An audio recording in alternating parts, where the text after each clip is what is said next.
पूर्णस्य पूर्णमादाय पूर्णमेवावशिष्यते। ओम शांति शांति शांति। नामापिते च मधुरं मधुरं स्वरूपं, कर्मापिते च मधुरं मधुरा स्मृतिश्च। बुद्धिं प्रबोधय प्रभो मधुबोधशक्तिं, विद्यां प्रयच्छ परमां परिभावयामि। कोमलं कूजयन् वेणुं श्यामलोऽयं कुमारकः, वेदवेद्यं परं ब्रह्म भासतां हृदये मम। कूजन्तं राम रामेति मधुरं मधुराक्षरम्, आरुह्य कविता शाखां वन्दे वाल्मीकिकोकिलं। निगमकल्पतरोर्गलितं फलं शुकमुखादमृतद्रवसंयुतं, पिबत भागवतं रसमालयं। मुहुरहो रसिका भुवि भावुकाः, तृणादपि सुनिचेन तरोरपि सहिष्णुना। अमानिना मानदेना कीर्तनीय सदा हरि। नारायणाखिल गुरो भगवन् नमस्ते। शिवाय नमः शिवलिंगाय नमः। तन्मे मनः शिव संकल्पमस्तु, सर्वे भवन्तु सुखिनः।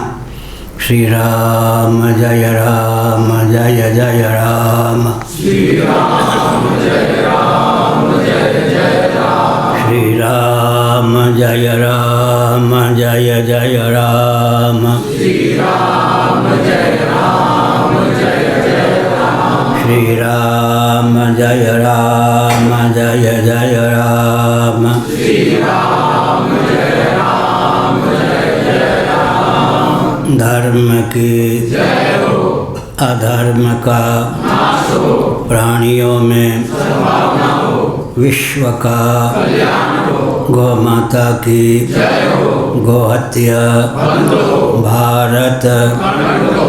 सार्वभूत हृदय धर्म सम्राट श्री स्वामी करपात्री जी महाराज की जय हो, श्री जगन्नाथ महाप्रभु की जय हो, श्री बलभद्र महाप्रभु की जय हो, भगवती सुभद्रा देवी की जय हो। हर हर महादेव। श्री चक्र सुदर्शन महाभाग की जय हो। नारायण नारायण नारायण नारायण।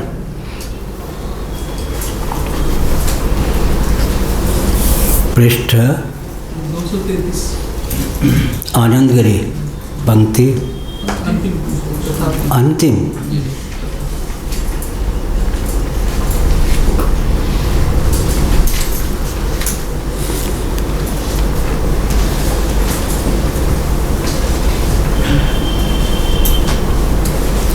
उक्तमर्थं व्यतिरेक मुखेन साधयति आत्मानश्चेत् इति। भाष्य की अंतिम पंक्ति। आत्मानश्चेदुपास्यत्वम् अनभिप्रेतम्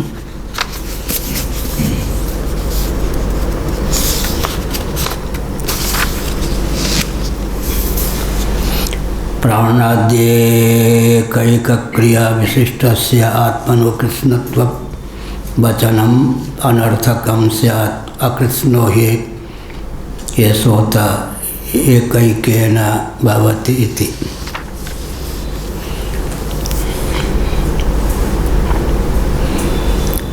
एक विधि मुख होता है, एक व्यतिरेक निषेध मुख को ही व्यतिरेक कहते हैं। अन्वय और व्यतिरेक। अन्वय विधिमुख से, व्यतिरेक को निषेध कहते हैं। निषेध मुख का नाम ही व्यतिरेक। अन्वय और व्यतिरेक से अनुगत अन्वित होता है। इसके बाद व्यतिरिक्त अतिरिक्त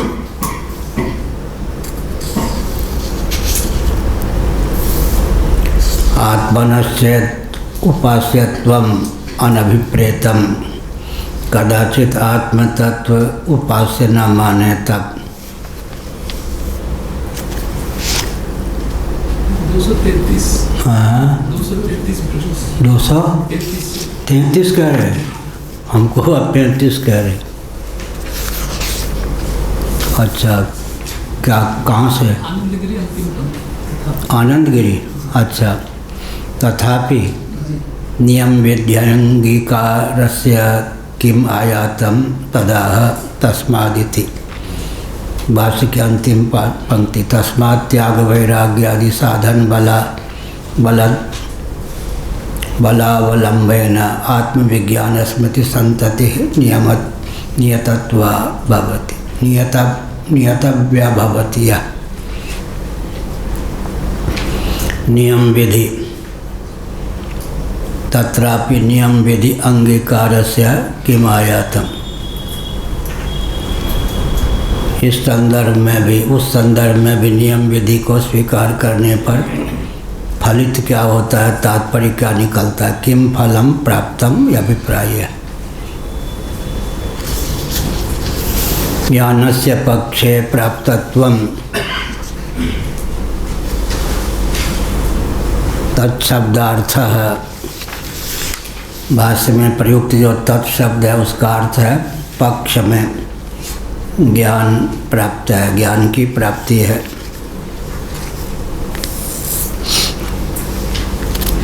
आदिपदम ब्रह्मचर्य शम दमादि संग्रहार्थम।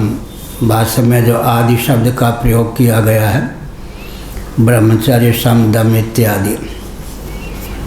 शम दम उपरत तितिक्षा श्रद्धा समाधान षट्क संपत्ति, विवेक, फिर वैराग्य। स्ववर्णाश्रम धर्मेण तपसा हरितोषणा साधनम प्रवेद पुंसाम वैराग्यादि भगवान शंकराचार्य का कथन है। कर्मासक्ति, फलासक्ति, अहंकृति को शिथिल कर उत्साहपूर्वक भगवदर्थ समत्व बुद्धि पूर्वक स्वकर्मानुष्ठान के फलस्वरूप जीवन में साधन चतुष्टय की संपन्नता सुलभ होती है। कितना बड़ा वाक्य हुआ। इसका नाम है गद्य काव्य।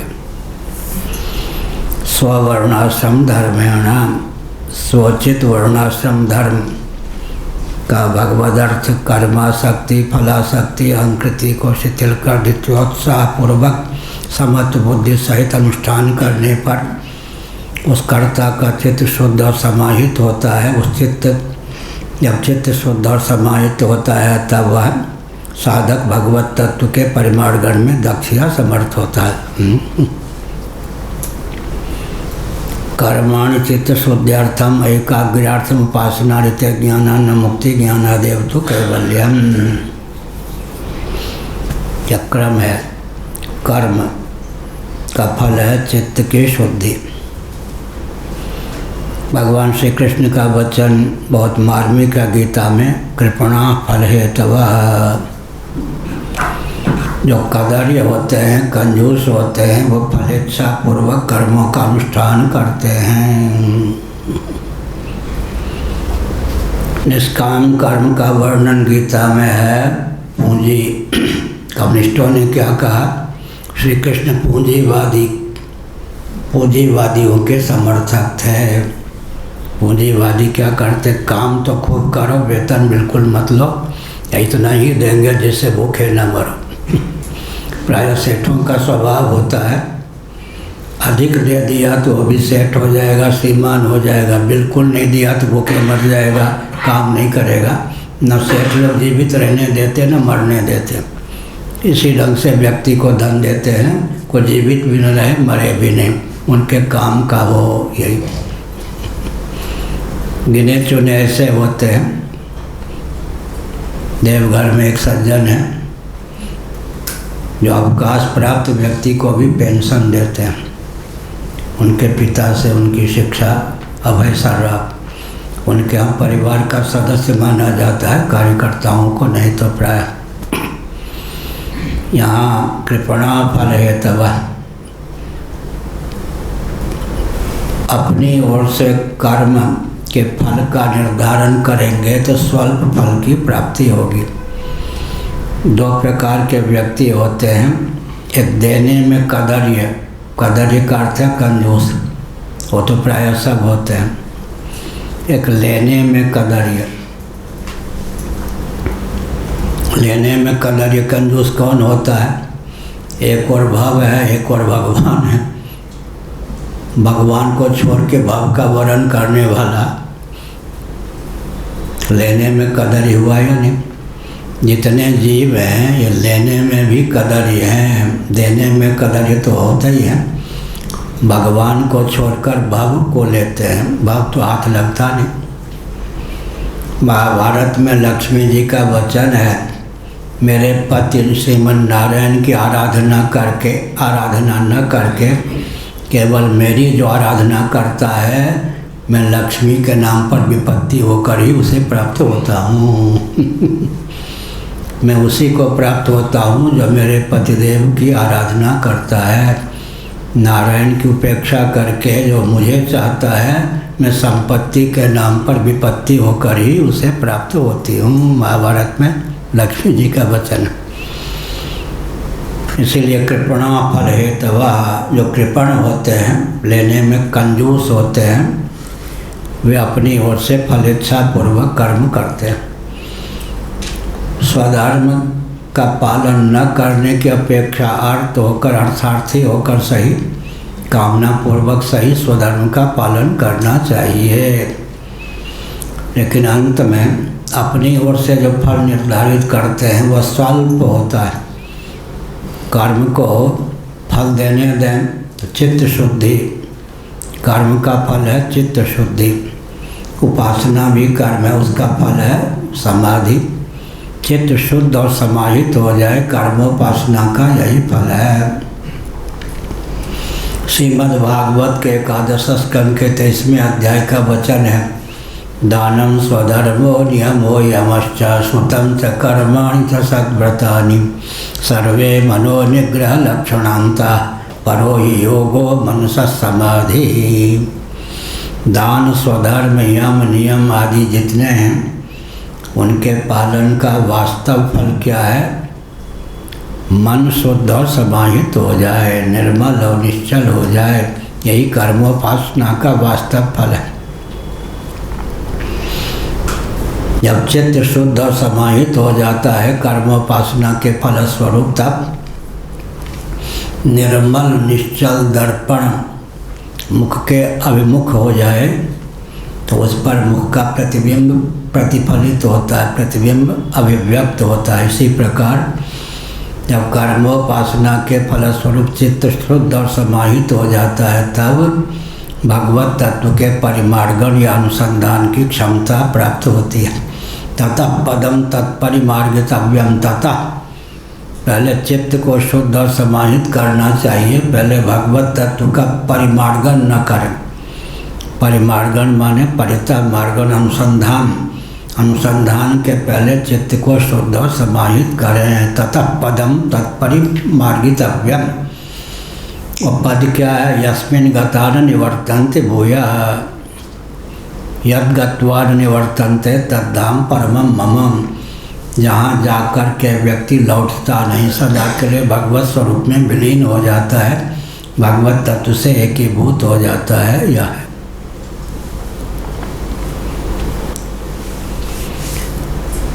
आत्मनश्चेत। अब यह है कि गुणोपसंहारण न्याय से यहाँ वर्णन है। आग्रहण करते समय संकीर्ण भावना बनती है, मैं ग्रहता हूँ। दर्शन के समय में दृष्टा हूँ, श्रवण के समय में श्रोता हूँ, मनन के समय में मनता हूँ, निश्चय के समय में क्या हूँ? बुद्धा हूँ, स्मरण के समय में स्मरता हूँ।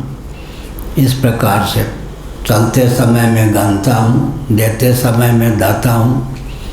एक एक इंद्रिय में या करण में तादात्म्यपन्न होकर आत्मा के समग्र स्वरूप का अधिगम नहीं होता।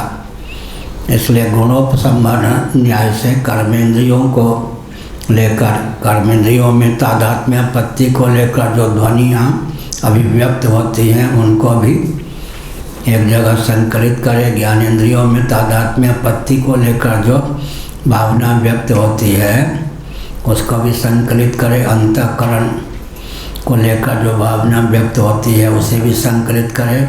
शरीर को लेकर मैं सुंदर, ब्राह्मण, क्षत्रिय, स्त्री, पुरुष, इस प्रकार जो भावना व्यक्त होती है उसे भी संकलित करे, तब जाकर समग्र आत्म तत्व का विज्ञान होगा।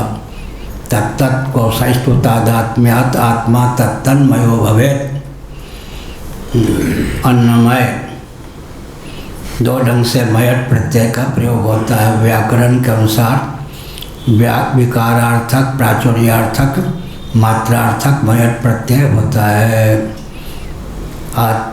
तन्मय विकार के अर्थ में भी मयट प्रत्यय का प्रयोग होता है, प्राचुर्य के अर्थ में भी होता है और मात्रार्थक भी मयट प्रत्यय का प्रयोग होता है। तत्त कोशस्तु तादात्म्यात् आत्मा तत्तन्मयो भवेत्। दो ढंग से अर्थ करते। अन्नमय, अन्न की प्रधानता से अन्नमयता प्राप्त है। जिस कोश को, स्थूल शरीर को, उसका नाम अन्नमय। पंचदशीकार ने दूसरे ढंग से अर्थ किया। अन्न में अन्न से प्रादुर्भूत शरीर में तादात्म्यपन जीव का नाम ही अन्नमय हो गया। प्राणों में तादात्म्यपन जीव का नाम प्राणमय हो गया। मन में तादात्म्यपन जीव का नाम मनोमय हो गया। बुद्धि में तादात्म्यपन जीव का नाम विज्ञानमय हो गया। प्रिय, मोद, प्रमोद, आनंद में तादात्म्यपन जीव का नाम आनंदमय हो गया। इन सब से अगर क्या कर लें, तादात्म्यपत्ति हटा लें तो अपने आप में जीव सच्चिदानंद स्वरूप ही सिद्ध होता है। यह अभिप्राय। तत्त कोशस्तु तादात्म्यात् आत्मा तत्तन्मयो भवेत्। व्यतिरेक मुख से आत्मनश्च इति गुणोपसंहार न्याय से एक एक करण को लेकर या शरीर को लेकर फिर करण को लेकर जो आत्मबुद्धि बनती है उस पर विचार करे।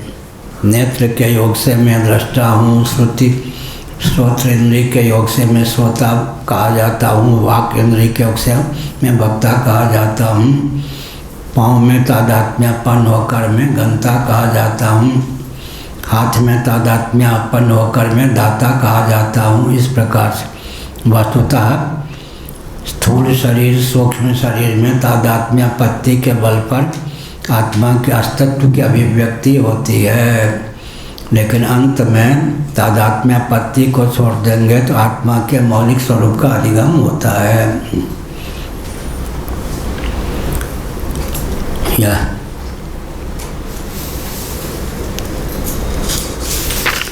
समग्र स्वरूप का बोध तभी होगा। तस्यानुपास्यत्वार्थम तद्वचनमर्थवत् इत्याशंक्या। तदुपास्यत्व निषेधस्य आत्मोपास्यत्वे पर्यवसानम अभिप्रेत्याह अतोनेक।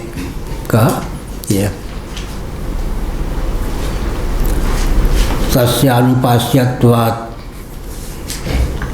त्वार्थम, इन सब वचनों का तस्य अनुपास्यत्वार्थम, एक एक को लेकर जो भावना होती है उसको लेकर उपास्यत्व की सिद्धि नहीं होती। तद वचन अर्थवत इत्याशंक्य तदुपास्यत्व निषेधस्य आत्मोपास्यत्व पर्यवसानम। हाँ, एक पृष्ठ फिर से आगे बढ़े। फिर बढ़ गए आगे। चलो जी, कहाँ था? 234 में चलेगा। अच्छा। ज्ञान से पक्षे प्राप्तत्व है न तत्शब्दार्थ। पक्ष में ज्ञान, हाँ यही तो हुआ। तत्पद का अर्थ है आदि पदम ब्रह्मचर्य समधमादि संग्रहणार्थम। आदि पद का प्रयोग है ब्रह्मचर्य। ब्रह्मचर्य, ब्रह्म का अर्थ होता है वीर्य, ब्रह्म का अर्थ होता है वेद और ब्रह्म का अर्थ होता है परमात्म तत्व। पूर्ण ब्रह्मचारी कौन होगा?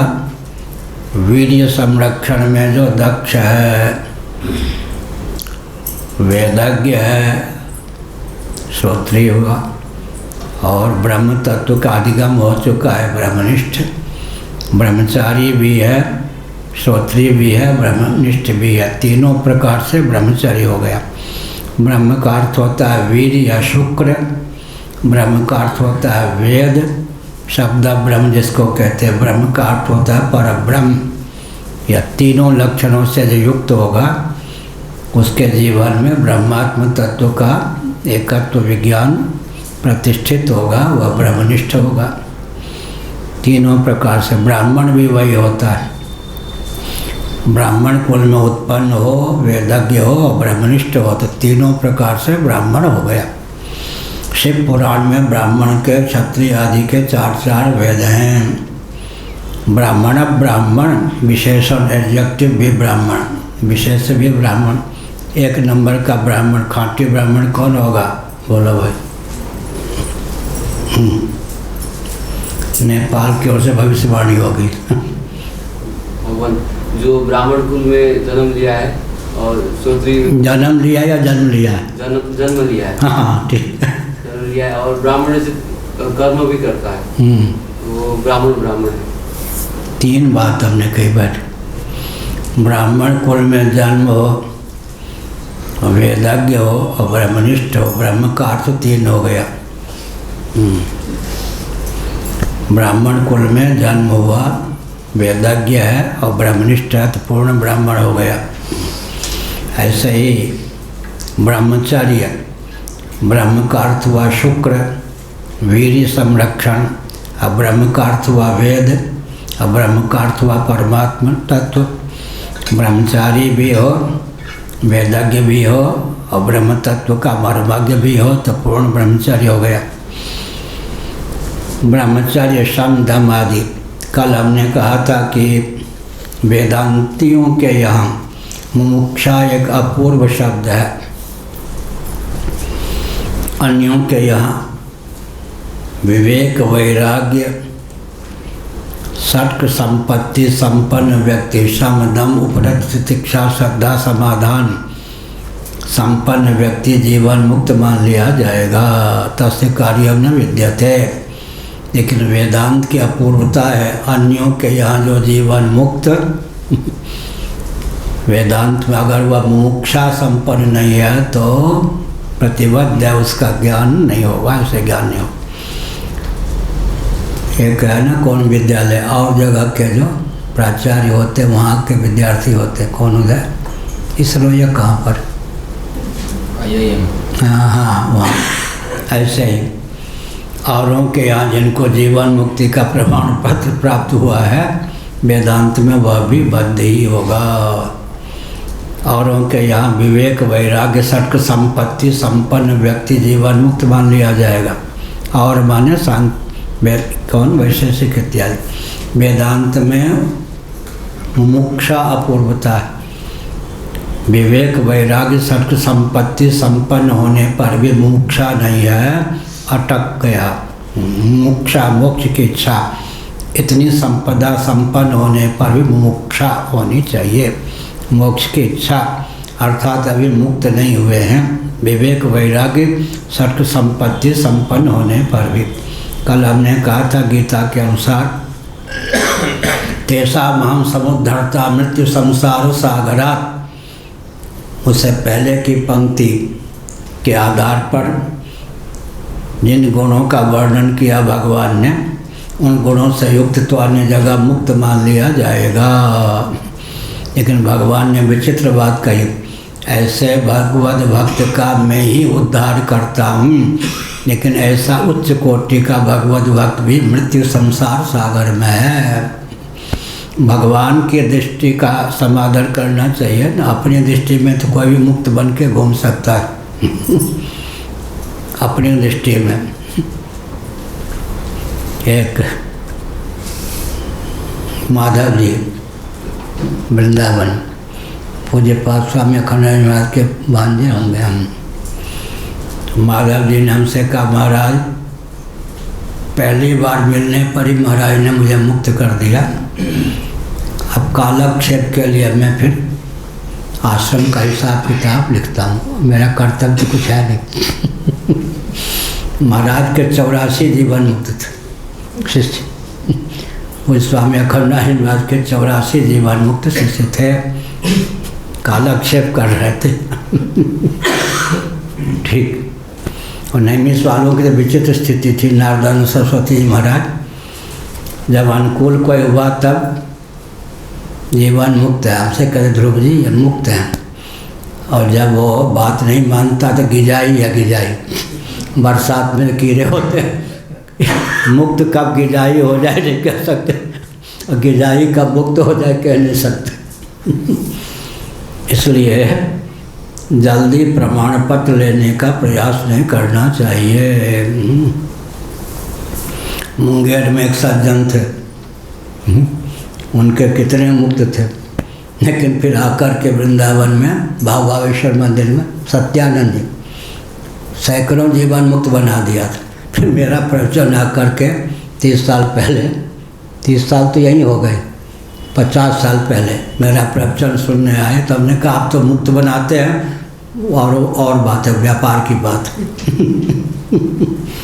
नकली मोक्ष से काम नहीं चलेगा, असली होना चाहिए। इसलिए यहाँ पर ब्रह्म का अर्थ क्या हुआ? वीर्य संपन्न भी होना चाहिए, वेदज्ञ भी होना चाहिए, और ब्रह्म तत्व में परिनिष्ठित भी होना चाहिए, तब काम बनेगा।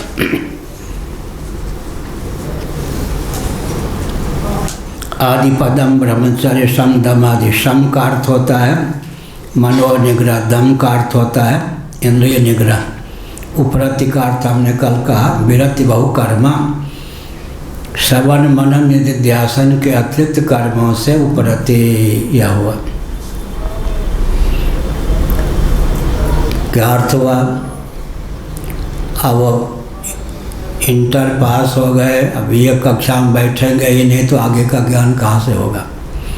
ऐसे ही समदमादि के बाद ब्रह्मानुसंधान होना चाहिए यह कहा, लेकिन ब्रह्मचर्य हो, समदमादि हो, समदम उपरत तितिक्षा। कल हमने कहा था आजकल ध्यान रखना चाहिए कि तितिक्षा का पर्यवसान भोग और रोग में न हो जाए। भोग और रोग में, भोग के द्वार से रोग होता है, बिना भोग के भी रोग हो जाता है। इतनी सर्दी लग गई, गर्मी लग गई कि रोगी हो गए, या फिर भोग के द्वार से रोग हो गया, या तितिक्षा के नाम पे रोग हो गया, तो भी काम नहीं बनेगा। आजकल इतना ध्यान रखना चाहिए। शरीर की स्थिति आजकल कमज़ोर हो गई। क्यों कमज़ोर हो गई? पृथ्वी, जल, तेज, वायु जो ऊर्जा के स्रोत हैं सब विकृत कर दिए गए महायंत्रों के द्वारा, विकास के नाम पर। अन्न जल इत्यादि के नाम पर सब विषय तो हम लोग ग्रहण करते हैं, न भी चाहें तो। क्या जिस ढंग से अन्न का उत्पादन होता है, संरक्षण होता है, रंधन होता है, गोईठा उपले के माध्यम से जब भोजन बनता था, गाय के गोबर के उपले के माध्यम से, मैथिली में बोलते गोईठा, तब जो भोजन में स्वाद होता था वो सब। आजकल तो सब विषय क्या, जिस ढंग से अन्न उत्पन्न होता है, जिस ढंग से छिड़काव की सामग्री होती है, जिस ढंग से अन्न कोठी में रखा जाता है, जिस ढंग से रंधन होता है गैस के माध्यम से, तो गैस बनेगा ही फिर। अब जिस ढंग से भोजन करते हैं सब विष का ही सेवन कर रहे हैं। बीज भी समाप्त हो गए। अब तो भारत में परंपरा प्राप्त अनाज के बीज भी लुप्त कर दिए गए। अब विकास के नाम पर चल रहा है षड्यंत्र की ब्राह्मण क्षत्रिय वैश्य शूद्र का बीज भी विलुप्त हो जाए। बीज पर ही आघात। अन्न के बीज तो विलुप्त कर ही दिया इन नेताओं ने। अब जो बीज रह गया है ब्राह्मण क्षत्रिय वैश्य शूद्र, इनको भी वर्ण संकर कर्म संकर बनाकर बीज पर, अब मनुष्यों के बीज पर ही, अन्न के बीज पर तो प्रहार करके सफल हो गए, अब मनुष्यों के बीज पर ही आक्रमण है। लेकिन गीता की बात, जाति धर्मा कुल धर्मा च शाश्वता। अर्जुन का यह वचन पहले अध्याय में बहुत महत्वपूर्ण है। कुल धर्मा सनातना, जाति धर्मा कुल धर्मा तो शाश्वता। जाति धर्म और कुल धर्म शाश्वत हैं, सनातन हैं। कहीं संभावित युद्ध के चपेट में आकर सनातन कुल धर्म जाति धर्म में विकृति तो नहीं आ जाएगी, इनका विलोप तो नहीं होगा। अर्जुन को यह चिंता थी। और आजकल विकास का नाम है जाति धर्म कुल धर्म को बिगाड़ दो, यही तो विकास हुआ। इसलिए जाति धर्म और कुल धर्म के स्वरूप स्वभाव प्रभाव को समझकर इनका अनुपालन करना चाहिए।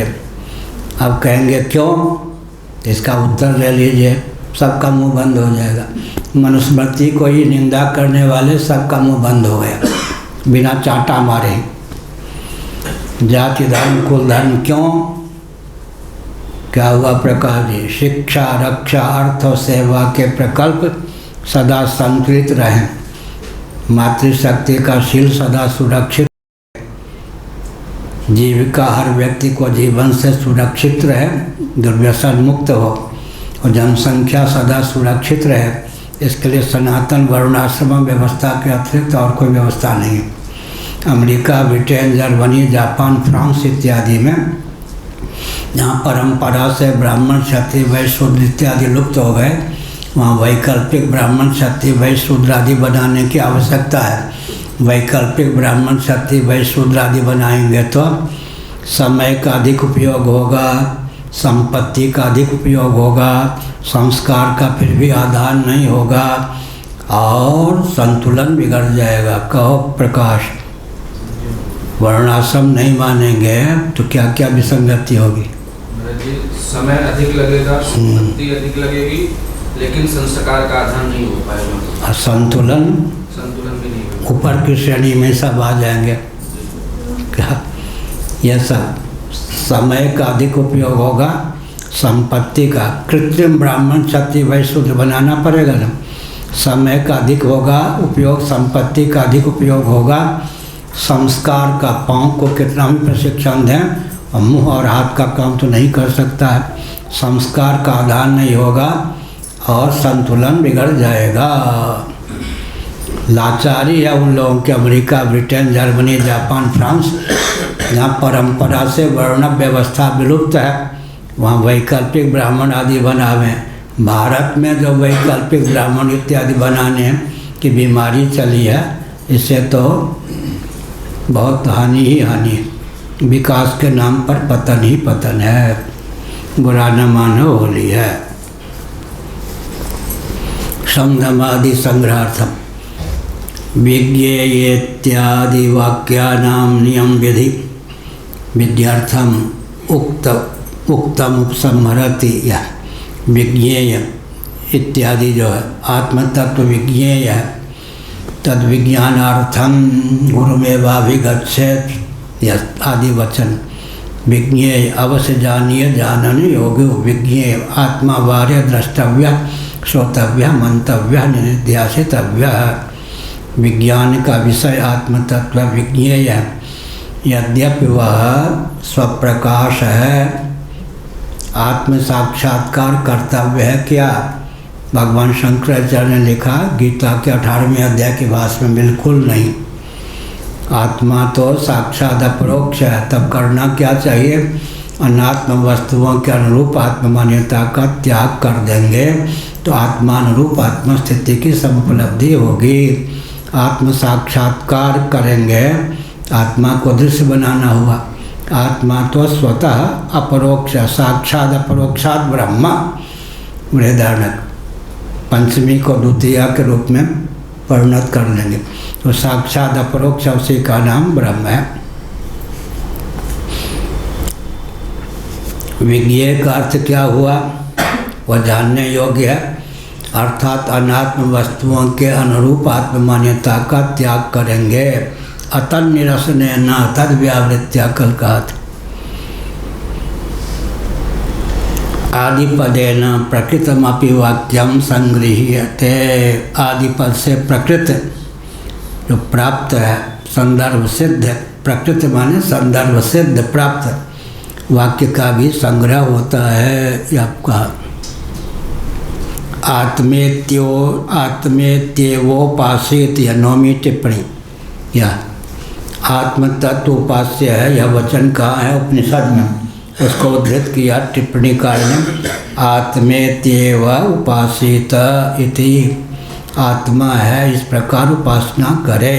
या सोहमस्मृति वृत्ति अखंडा दीप शिखा स्वयं परम प्रचंडा आत्म अनुभव सुख सुप्रकाशा तब वह मूल भेद ब्रह्म नाशा।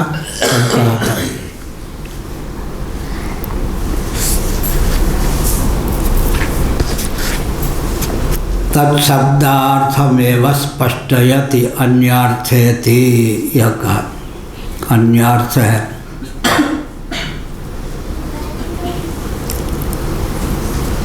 अन्यार्थ में प्रयुक्त है। शब्द ज्ञानादेव पुमर्थ सिद्धे तस्य तदावृत्ते तृतीय ज्ञानस्य वा विधेयत्वाभावात् वेदान्ताः शुद्धे सिद्ध्यर्थे मानम् इत्युक्तम् इदानीम् अतिशब्द प्रयुक्तम् इदानीम् इति शब्द प्रयुक्तम् नोद्यम उत्थापयति अनात्मेति। दूसरा पहले की पहली पंक्ति दूसरे भाष अनात्मोपासनमिदम् इति शब्द प्रयोगात् यथा प्रियम इत्येतत् उपासित। इस प्रकार से अनात्म वस्तुओं के अनुरूप आत्म मान्यता को पालते हैं, यही अनात्म तत्व की उपासना है।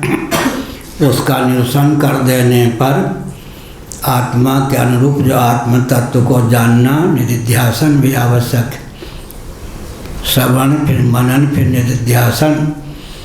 श्रुति की प्रधानता से श्रवण, युक्ति की प्रधानता से मनन, श्रुत मत अर्थ में बार बार असकृत अभ्यासात तदाकार वृत्ति का प्रभाव होगा, तब अनात्म वस्तु के अनुरूप आत्मनिष्ठा का परित्याग होगा। इसलिए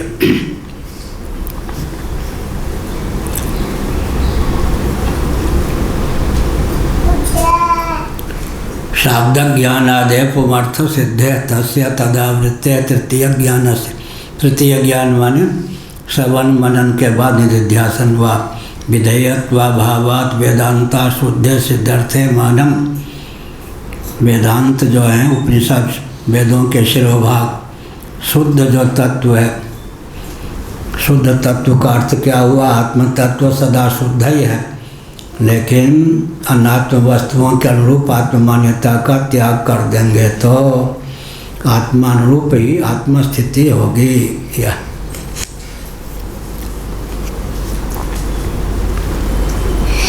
इति शब्द प्रयुक्तम नोद्यम उत्थापयति अनात्मेति। आत्म शब्दादूर्ध्वमिति शब्द प्रयोगात् आत्म शब्दार्थस्य उपास्यत्वेन अविवक्षितत्वात् आत्मगुणकस्यानात्मनो व्याकृत शब्दितस्य प्रधानस्य उपासनम् अस्मिन् वाक्ये विवक्षितम् इत्यर्थः। आत्म शब्दात् ऊर्ध्वम इति शब्द प्रयोगात् आत्म शब्द के बाद में श्रुति में आत्मेत्येव उपासित इति शब्द का प्रयोग किया गया। 9वीं टिप्पणी में वचन दिया गया।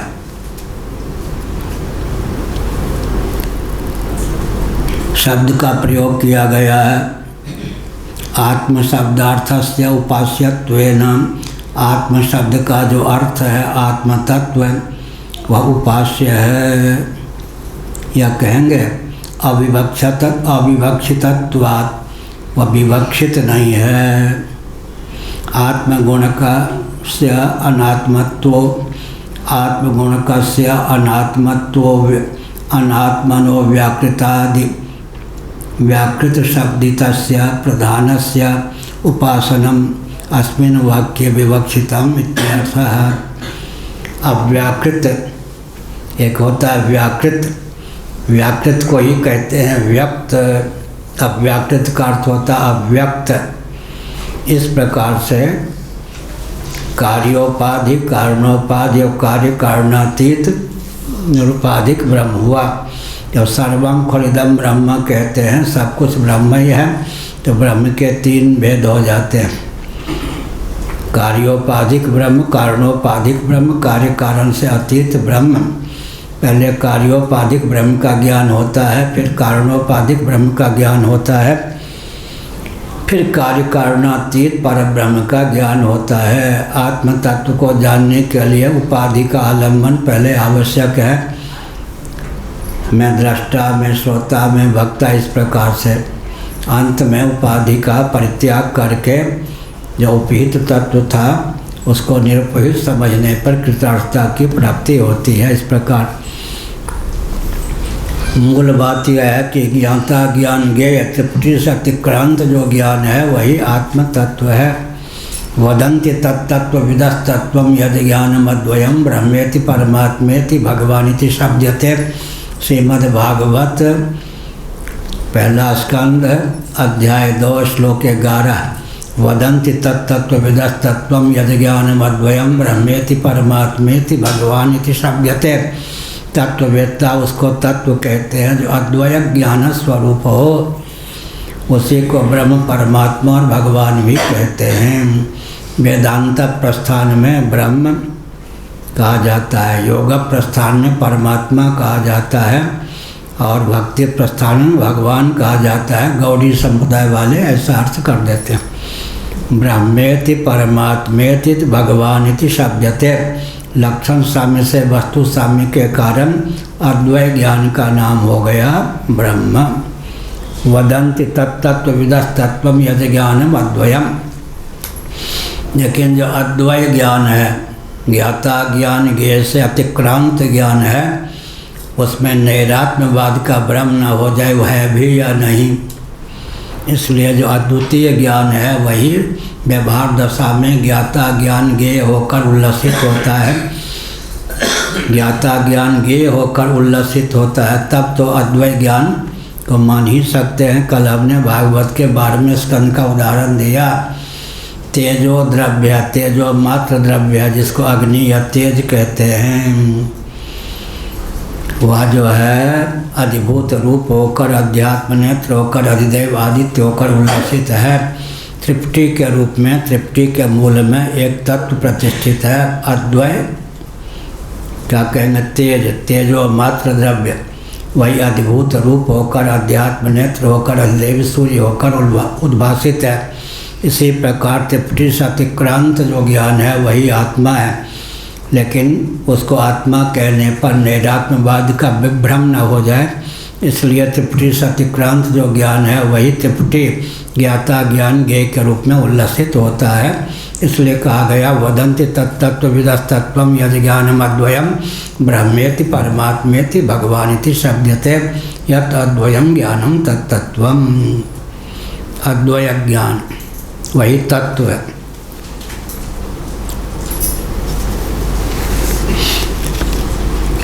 फिर एकमेकतरा भावे यदा नोपलभामहे तृतयम तत्रयो वेद सात्मा स्वाश्रयाश्रय। भागवत। एकमेकतरा भावे। जब 5-7 दिन हो जाते थे, मैं इस श्लोक को नहीं पढ़ता, पूजा खंडानंद जी महाराज कहते तो श्लोक कहाँ चला गया। हमने कहा कई बार तो कह चुका, नहीं बार बार कहिए, मुझे प्रसन्नता होती। इस श्लोक की व्याख्या एकमेकतरा भावे यदा नोपलभामहे तृतयम तत्रयो वेद सात्मा स्वाश्रयाश्रयः। त्रिपुटी में प्रत्येक सामग्री अन्योन्य सापेक्ष होती है। एक के निरसन से 2 का भी निरसन हो जाता है। क्या कहा प्रकाश जी? महाराज जी तो हाँ सुन ही रहे। एक के निरसन से तीनों का निरसन हो जाता है, शेष 2 का भी निरसन हो जाता है। एक मेघ तरा भावे यदा नोपलभामहे तृतयम तत्रयो वेद। ज्ञाता है तो ज्ञान और ज्ञेय, ज्ञान है तो ज्ञाता और ज्ञेय, और ज्ञाता है तो 2, एक है तो शेष 2 की कल्पना होती है। एक को खींच लेने पर त्रिपुटी समाप्त हो जाती। त्रिपुटी समाप्त हो जाने पर मूल तत्व शेष रहता है। लेकिन उस मूल तत्व में शून्य बुद्धि न हो जाए कि है ही नहीं, नैरात्म्यवाद की भावना न हो जाए। इसलिए एक ब्रह्मचारी थे वृंदावन में, वो दर्पण यूँ करके दांत यूँ कर रहे थे, गीत गा रहे थे, रहा भी न जाए सहा भी न जाए। मैं छत पर घूम रहा था, उनका भाव हो जाने, रहा भी न जाए सहा भी न जाए। नरवर से आए थे, स्वामी अखंडानंद महाराज का जहाँ में रहता था वेद विद्यालय में, नीचे थे। रहा भी न जाए सहा भी न जाए। इसी प्रकार है, त्रिपुटी हो गई तो कहते हैं द्वैत हो गया। 2 या 2 से अधिक का नाम होता है द्वैत। इसको कौन लक्षणा कहते हैं? अजहल लक्षणा। 2 शब्द, 2 ग्रास, 2 का अर्थ दो ही नहीं होता, दो और दो से अतिरिक्त भी। 2 मिनट जरा रुकिए, 2 शब्द कहिए, अजहल लक्षणा। इसी प्रकार से समझना चाहिए कि त्रिपुटी द्वैत जो है, 2 ही नहीं 2 से अधिक का नाम भी द्वैत होता है। 2 या 2 से अधिक का नाम द्वैत होता है। अंतर है हिंदी में और अंग्रेजी में। अंग्रेजी में सिंगुलर प्लूरल द्विवचन नहीं होता, हिंदी में एक वचन बहुवचन द्विवचन नहीं होता। लेकिन संस्कृत में 3 से बहुवचन की प्राप्ति होती है, एक वचन भी, 2 वचन भी, फिर 2 से अतिरिक्त हो गया तो, अधिक हो गया तो बहुवचन। हिंदी वालों ने अंग्रेजी का अनुगमन किया, संस्कृत का अनुगमन नहीं किया। सिंगुलर प्लूरल, एक वचन बहुवचन हिंदी वाले कहते हैं।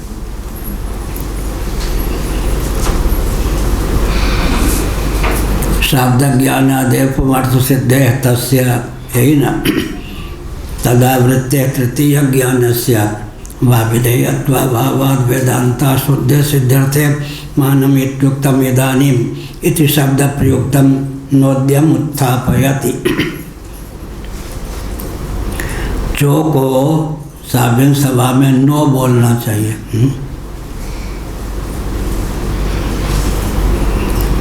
पूज्य गुरुदेव मेरठ में व्याख्या कर रहे थे, चूत प्रवाल बरहस्तव कोत्पलाब्ज।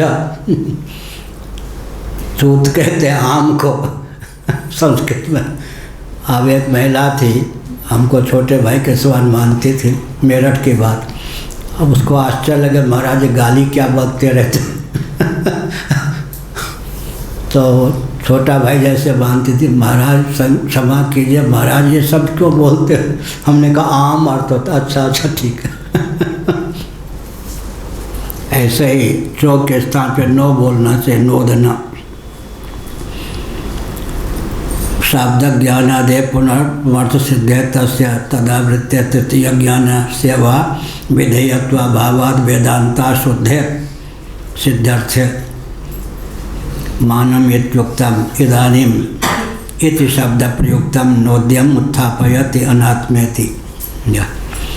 आत्म शब्दादूर्ध्वमिति शब्द प्रयोगात् आत्मा आत्म शब्दार्थस्य उपास्यत्वेन अविवक्षितत्वात् आत्मगुणकस्य अनात्मनो अव्याकृत शब्दितस्य प्रधानस्य उपासनम अस्मिन् वाक्य विवक्षितम इत्यर्थः।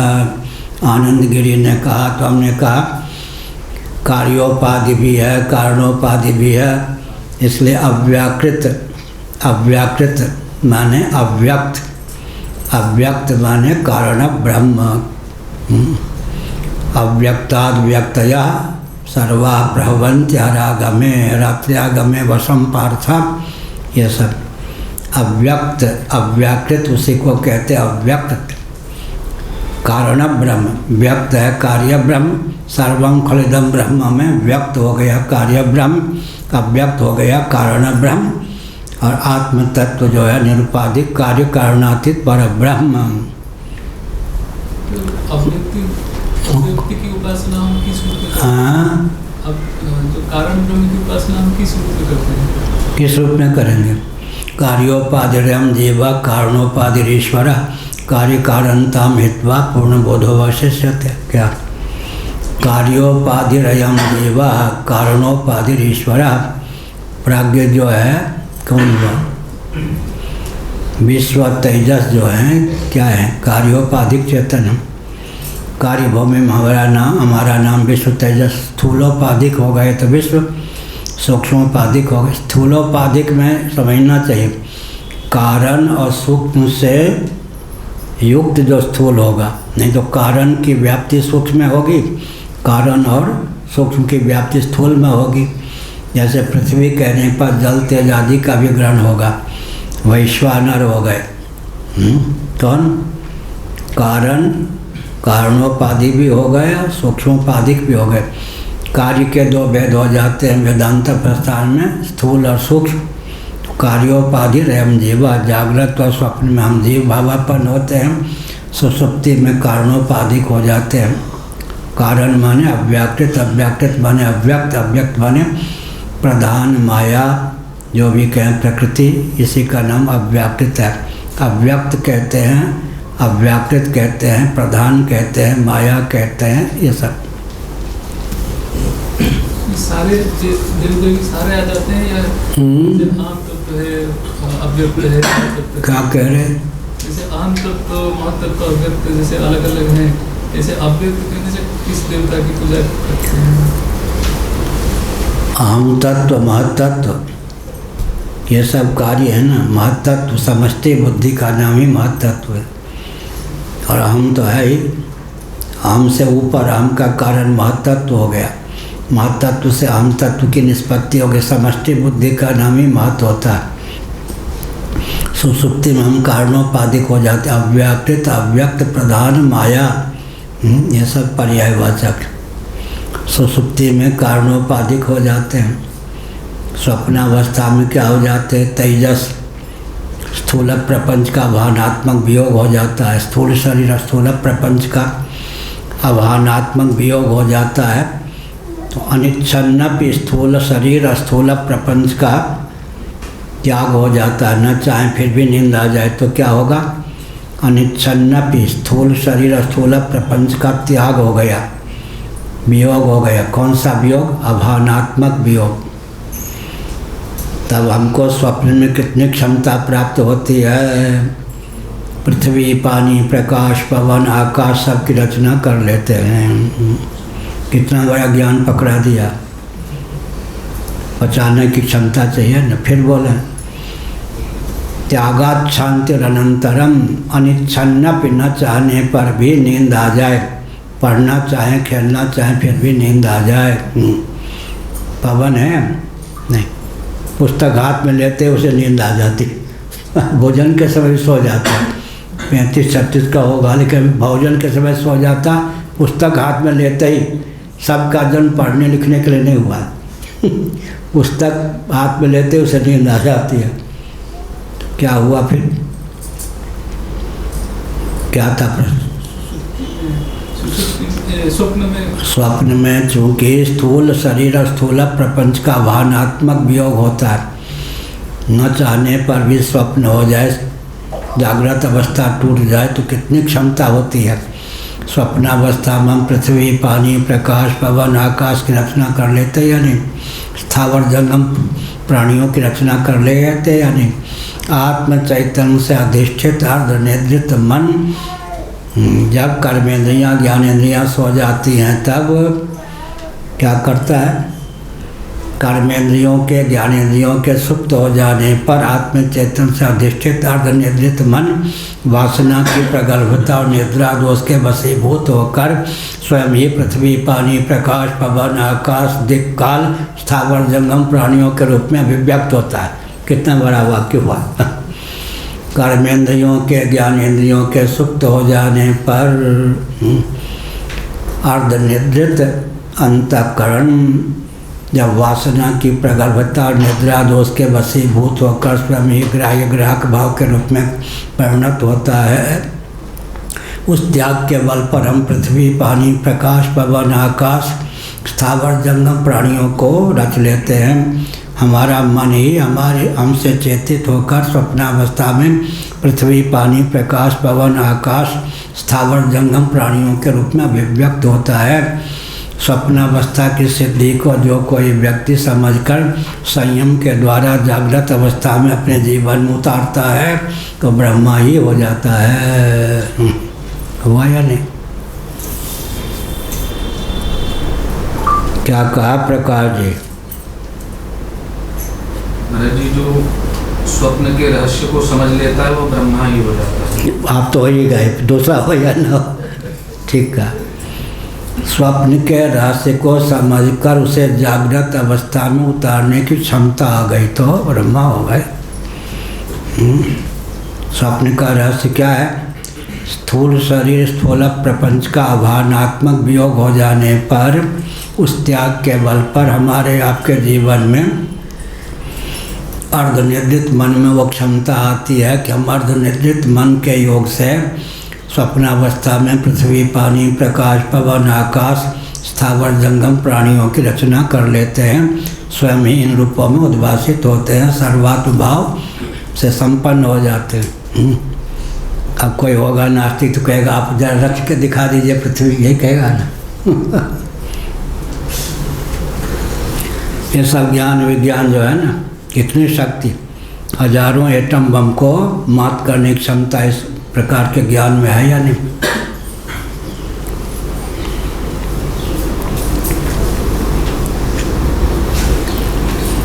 आत्म शब्दाद ऊर्ध्वमिति शब्द प्रयोगात, आत्म शब्द के बाद में ऊर्ध्वम शब्द का प्रयोग है, इति है। ऊर्ध्व माने उसके पश्चात इति शब्द का प्रयोग है। आत्मेत्येव उपासित इति, यही इति 9वीं टिप्पणी में वाक्य है, इति जो शब्द का प्रयोग है। क्या है ये सब एक एक शब्द पर विचार होता है। आजकल जो लेक्चर देते हैं ना दर्शन के, जो ना आवे छोड़ दो, कौन मना करता है। यहाँ तो एक एक शब्द सूत्र में क्यों आया, एक एक अक्षर, फिर भाष्य में यह शब्द क्यों कहा गया। फिर उस पर आनंद गिरी जी बोलते हैं, एक एक अक्षर पर एक एक शब्द पर जब विचार होता है कितना बृहद ज्ञान होगा। ये सब पढ़ने पढ़ाने की प्रक्रिया लुप्त हो गई लेक्चर के कारण। जो ना आवे बोले ही मत।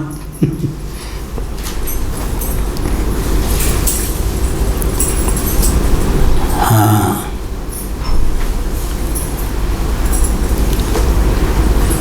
शब्द प्रयोगात आत्म शब्दार्थस्य उपास्यत्वेन अविवक्षितत्वम् अविवक्षितत्वात् आत्मगुणकस्य अनात्मनो व्याकृत शब्दितस्य प्रधानस्य उपासनम इत्यस्य उपासनम अस्मिन् वाक्य विवक्षितम इत्यर्थः।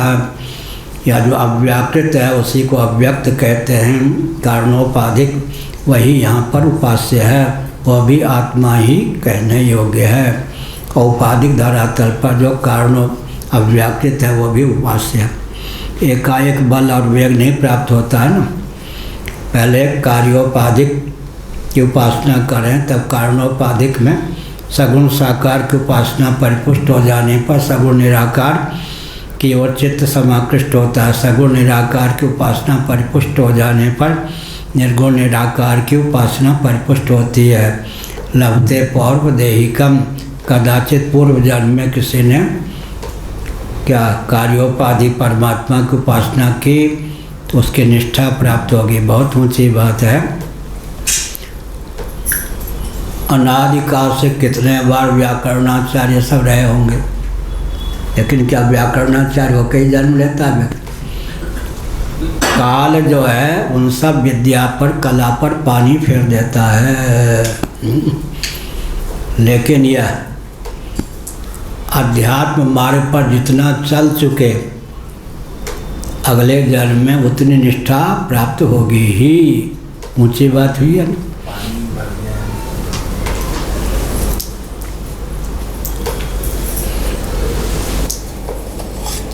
इसलिए कहा भक्ति बीज बिन से नहीं।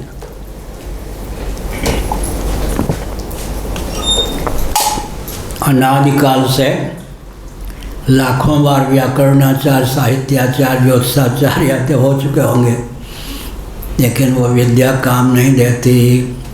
अध्यात्म पथ पर जितना चल चुके, देहत्याग के बाद वो दूरी तय होकर ही प्राप्त होती है।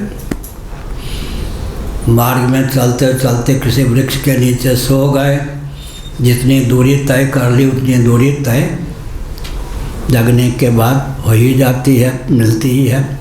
आगे चले, यह अध्यात्म पथ पर जितना चल चुके पूर्व जन्म में, उसकी निष्ठा प्राप्त होती है। लभते पौर्व देहिकम।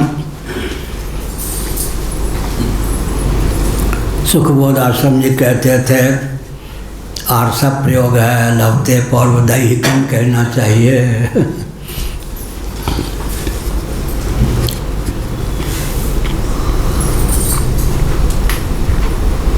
प्रधान का, अव्याकृत को ही प्रधान कहते हैं। अव्याकृत प्रधान,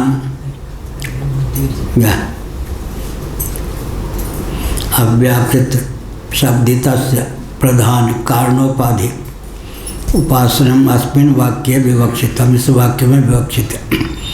उक्तमेवार्थम दृष्टान्तेन स्पष्टयति, उक्त अर्थ को ही दृष्टांत के द्वारा व्यक्त करते हैं। यथेत्यादि नाम, यथा इत्यादि कहकर बताया।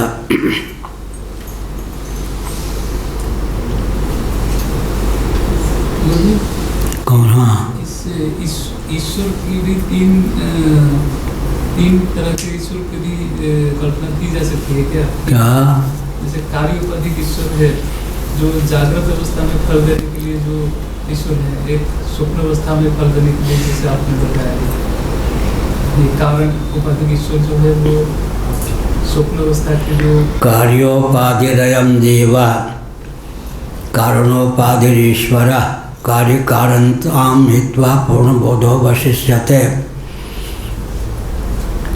ईश्वर जो है उपाधिक है, जीव कार्योपाधिक है, लेकिन प्रश्न उठता है कि कार्य में कारण की अनुगति होगी या नहीं, तादात्म्यपत्ति की दृष्टि से।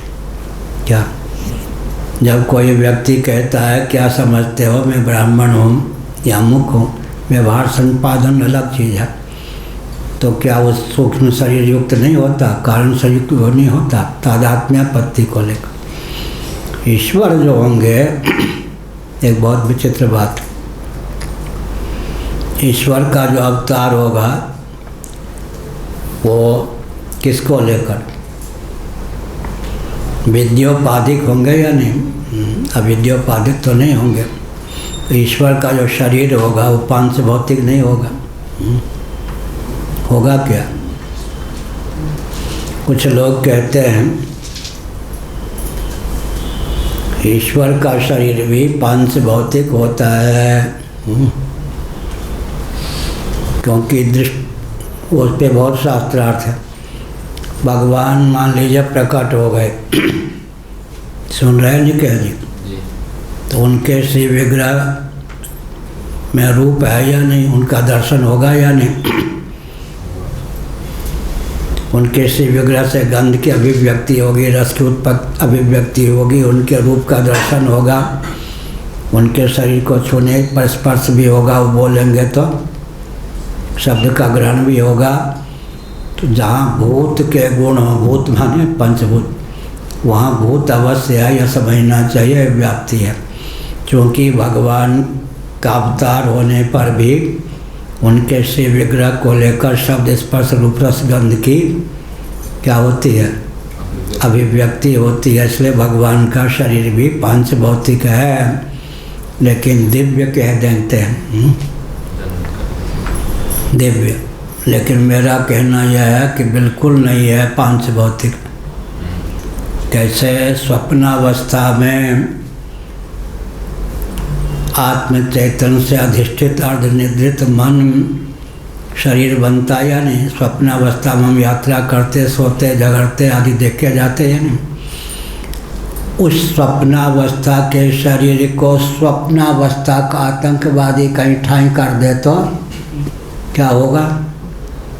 रक्त का प्रवाह होगा या नहीं? वो चक्षुर बंद है या सचमुच में स्वप्न के शरीर से रक्त निकलेगा? क्या?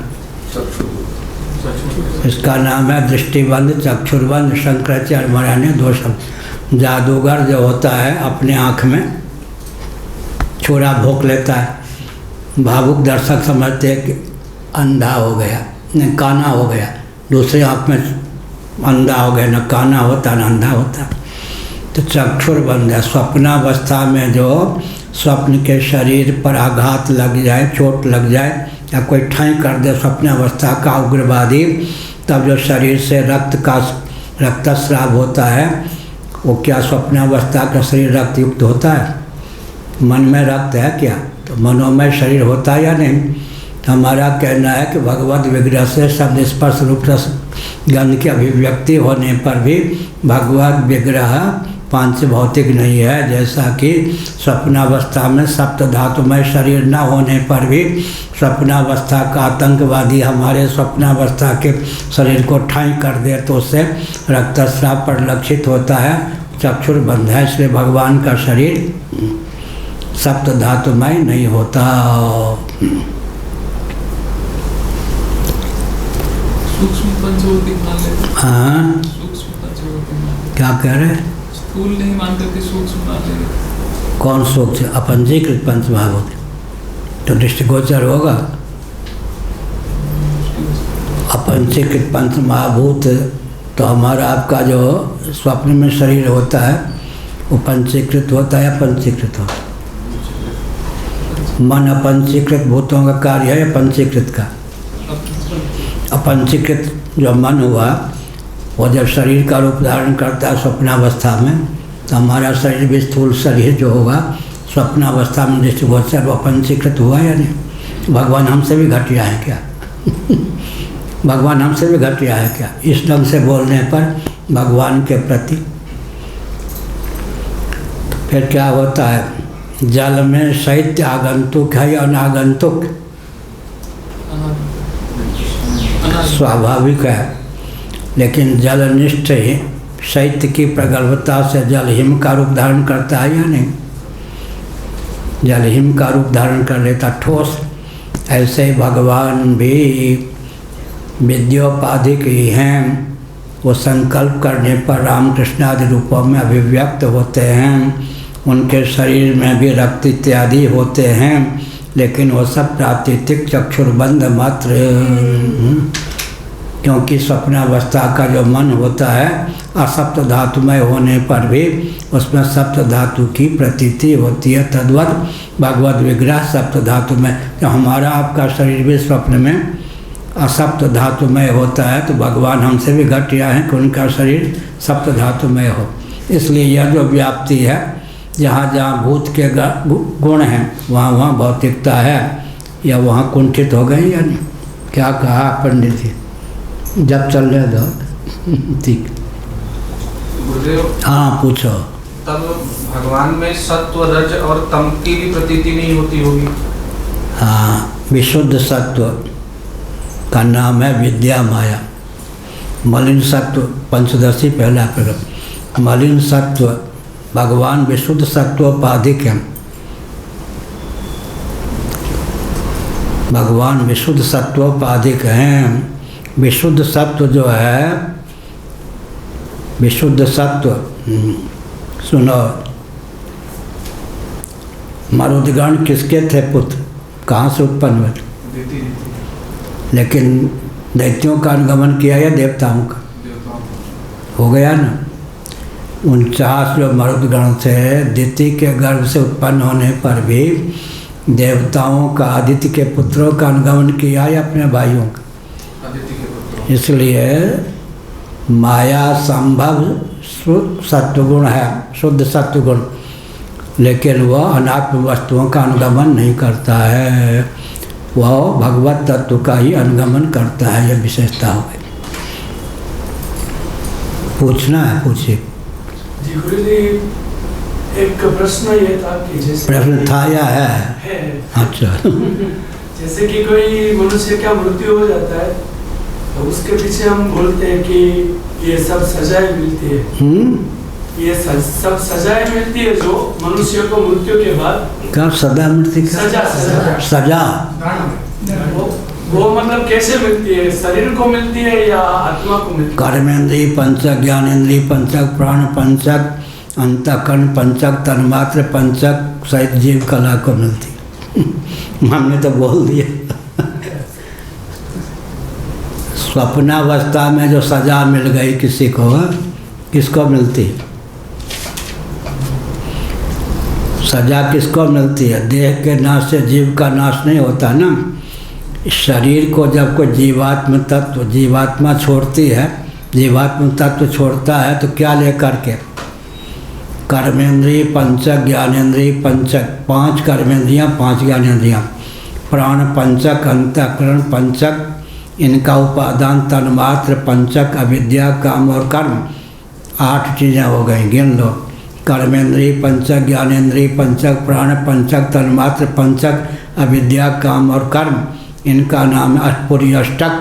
पूरी अष्टक से जीव कला शरीर को छोड़ दे तो शरीर सब हो जाता है। पूरी अष्टक, स्वर्ग में जाना है, नरक में जाना है, वहाँ तो बस क्या है, दिव्य शरीर या नारकी शरीर ही होता है, स्थूल शरीर होता ही नहीं, भावराज्य का शरीर। जैसे स्वप्नावस्था में हम व्यवहार करते हैं भावराज्य के शरीर से ही। अगर किसी का मर्त्य लोक में जन्म हुआ तो स्थूल शरीर नहीं तो भावराज्य का। लोक लोकांतरों में गमन किसका होता है? पुर्यष्टक से जीव कला का। पुर्यष्टक माने कर्मेंद्रीय पंचक, ज्ञानेंद्रीय पंचक, प्राण पंचक, तन्मात्र पंचक, अंतःकरण पंचक, अविद्या, काम और कर्म। 8 पुरियाँ हैं बाहर, दैव योग से विभाजित भारत में भी 8 पुरियाँ हैं भगवत कृपा से। देश का विभाजन हुआ लेकिन 8 पुरियाँ आजकल भी भारत में ही हैं। अयोध्या, मथुरा, माया माने हरिद्वार, काशी, कांची, अवंतिका माने उज्जैन, द्वारकापुरी, 7, 8वें जगन्नाथ। ऐसे ही 8 पुरियाँ अंदर भी हैं। कर्मेंद्रीय पंचक, 5 कर्मेंद्रियाँ, कर्मेंद्रीय पंचक, ज्ञानेंद्रीय पंचक, प्राण पंचक, प्राण अपान व्यान उदान समन। और क्या कहें, अंतःकरण पंचक, मन बुद्धि चित्त अहंकार और स्वयं अंतःकरण।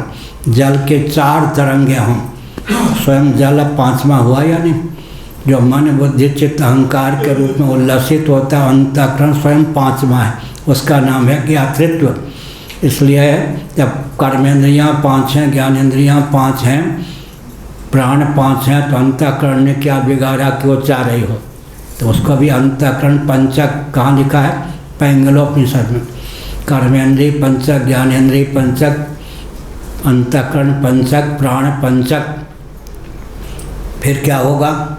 इन सब का उपादान अपंचीकृत पंच महाभूत तन्मात्र पंचक कहते हैं। कितने हो गए? कर्मेंद्रीय पंचक, ज्ञानेंद्रीय पंचक, प्राण पंचक, अंतःकरण पंचक, तन्मात्र पंचक। फिर अविद्या, काम और कर्म, ये पूरी अष्टक। इनमें तादात्म्यपन आत्म तत्व का नाम है जीव। पूरी अष्टक से जीव कला देहांतर को प्राप्त होती है। इतना तो मैंने कह दिया।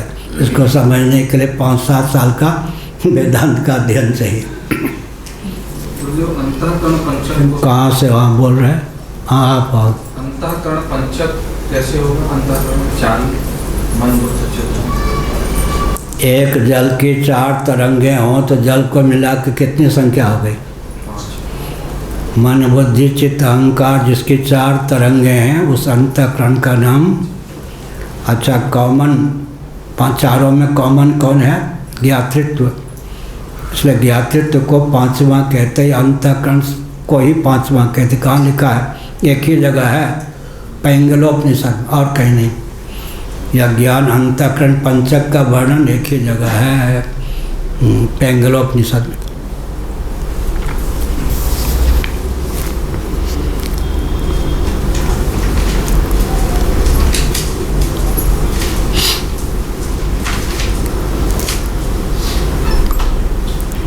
कहाँ चल रहा था भाई? 34। हाँ, 234। कौन सी पंक्ति? तदेव प्रपंचयति अनात्मोपासन में वात्रव्य हो गया। तदेव माने अव्याकृत की उपासना, उसी को योग प्रपंचयत माने विस्तृत रूप से व्याख्यान करते हैं, उसी का स्पष्टीकरण करते हैं। ततो वैलक्षण्यम दर्शत, उससे विलक्षण इति कहकर बताया। देखिए 234 के अंतिम पंक्ति भाष्य, ये तो न द्वितीया श्रूयते इति परश्च आत्मशब्द आत्मेत्यवोपासित इति। आत्मा इस प्रकार उपासना करे, यह किया।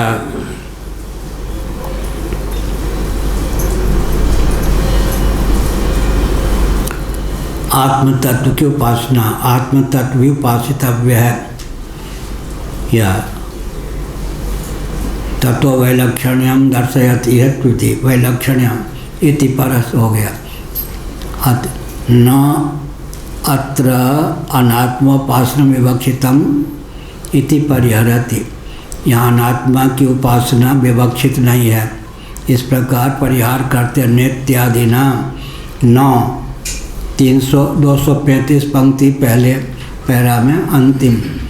वाक्य शेष आत्मना उपास्यत्वेन अवगमात्। वाक्य शेष से आत्मा जो है उपास्य रूप से वहाँ पर निरूपित है, अर्थात आत्म तत्व की उपासना।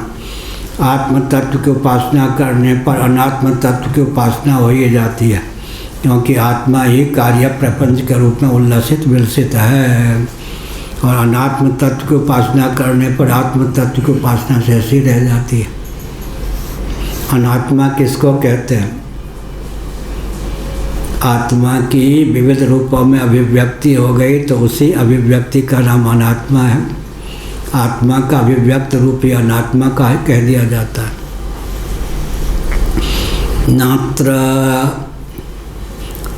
नात्रानात्मोपासनम विवक्षितम, अनात्मा की उपासना यहाँ पर विवक्षित नहीं है। नेत्यादि न वाक्य शेष आत्मना उपास्यत्वेन अवगमात्। वाक्य शेष में तो आत्म तत्व ही उपास्य के रूप में उल्लेखित है, अर्थात अनात्म तत्व उपासना करने योग्य नहीं। हेत्वर्थम स्फुटयति हेत्वर्थ, हेतु का स्पष्टीकरण करते अस्यैवेति, अस्यैव वाक्यस्य शेष आत्मैव उपास्यत्वेन अवगम्यते। इसी वाक्य का जो शेष है वो सिद्ध करता है आत्म तत्व ही उपास्य के रूप में प्राप्त है। आत्मनश्चेदुपास्यत्वं तदा प्रक्रम विरोधः स्यात् इति शंकते। अगर आत्म तत्व ही उपास्य है तब तो प्राप्त संदर्भ का विरोध प्राप्त होगा। प्रक्रम विरोध माने प्राप्त संदर्भ का विरोध होगा। इस पर कहते हैं प्रविष्टस्य इति। दूसरा पैरा 235 बस। प्रविष्टस्य दर्शन प्रतिषेधात् अनुपास्यत्वम् इति चेत्या। अनेन जीवेन आत्मनानुप्रविष्ट नाम रूपे व्याकरवाणी। अब प्रविष्ट शब्द का अर्थ जब तक यह श्रुति याद न हो तब तक लगेगा कैसे? अनेन जीवेन आत्मनानुप्रविष्ट नाम रूपे व्याकरवाणी। इतनी सृष्टि जो जटिल घाटी थी भगवान ने उसकी रचना कर दी। उसके बाद का बेटा किसको कहा? ब्रह्मा जी को। ऐसे सा क्या कर दे?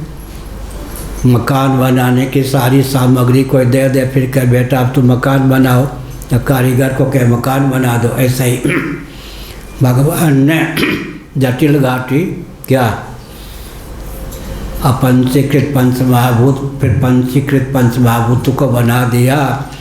अब भगवान ने कहा कि योग बल का अवलंबन लेकर 84 लाख योनियों के रूप में हमने जो सामग्री दी है उनको परिणत करके दिखा दो। ये ब्रह्मा जी का काम हो गया। यहाँ तक भगवान ने किया। अनेन जीवेन आत्मनानुप्रविश्य, फिर नाम रूपे व्याकरवाणी। ब्रह्मा जी के द्वार से नाम रूप का विस्तार हो गया। मूल सामग्री जटिल घाटी भगवान तय कर देते हैं, फिर अपने अंशभूत ब्रह्मा जी को कहते हैं बेटा अब इन्हीं को मका क्या 84 लाख योनियों का रूप प्रदान करो। अकृतार्थ प्राणियों को कृतार्थता का अवसर प्रदान करने की भावना से महासर के प्रारंभ में करुणा वर्णालय सच्चिदानंद स्वरूप सर्वेश्वर उन्हें देहेंद्रीय प्राणांतकरण से युक्त करते हैं। क्या ये सब काव्य है, गद्य का।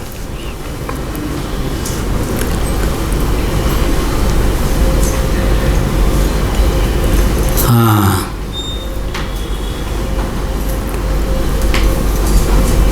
आत्मनो दर्शन प्रतिषेधम प्रकटयत् यस्येति। यस्य आत्मना प्रवेश उक्ता तस्यैव दर्शनम वार्यते तम न पश्यन्ति। तम न पश्यन्ति, देखता हुआ भी नहीं देखता। बहुत विचित्र बात। सुनता हुआ भी नहीं सुनता। जब कोई सुनता है तो किसको सुनता है? आत्मा को ही। देखता है तो किसको देखता? आत्मा को ही। प्रतिक्षण सब व्यवहार आत्मा को लेकर ही होता है। इस तथ्य का विज्ञान न होने के कारण नहीं होता। एक जगह हम और स्वामी जी थे, उन्हें 2 ही यात्रा करते थे। उन दिनों हम ऊपर की सीट पर होते थे, स्वामी जी नीचे की सीट पर होते थे। एक पड़ोसी थे बगल वाले सीट में। हम तो ऐसे सेकंड में यात्रा करते हैं, साल में 1-2 बार फर्स्ट क्लास में, नहीं तो ऐसे सेकंड में यात्रा करते। कहीं उतरना था, अब वो 25-50 व्यक्ति या उससे ज़्यादा आए थे। शंकराचार्य की जय हो जय हो जय हो। उतरे। अब वो जो एक गृहस्थ थे, उनकी पत्नी, वो कौन तो कहीं तो शंकराचार्य। हमने प्रणाम भी नहीं किया, हाथ भी नहीं जोड़ा, कुछ लाभ नहीं उठाया, मारी गई हम तो। उनकी पत्नी ने कहा, हमने मन में सोचा मारी गई तो मैं क्या करूँ। 10-15-20 घंटे साथ में रहे, हाथ भी नहीं जोड़ा। हमें क्या मालूम है शंकराचार्य। हम तो ये नहीं कहते हम शंकराचार्य, ताम झाम से रहते नहीं। मारी गई उस महिला ने कहा। तब उसको होश हुआ जब 100 व्यक्ति लेने आए थे, नहीं तो कुछ गिनती नहीं।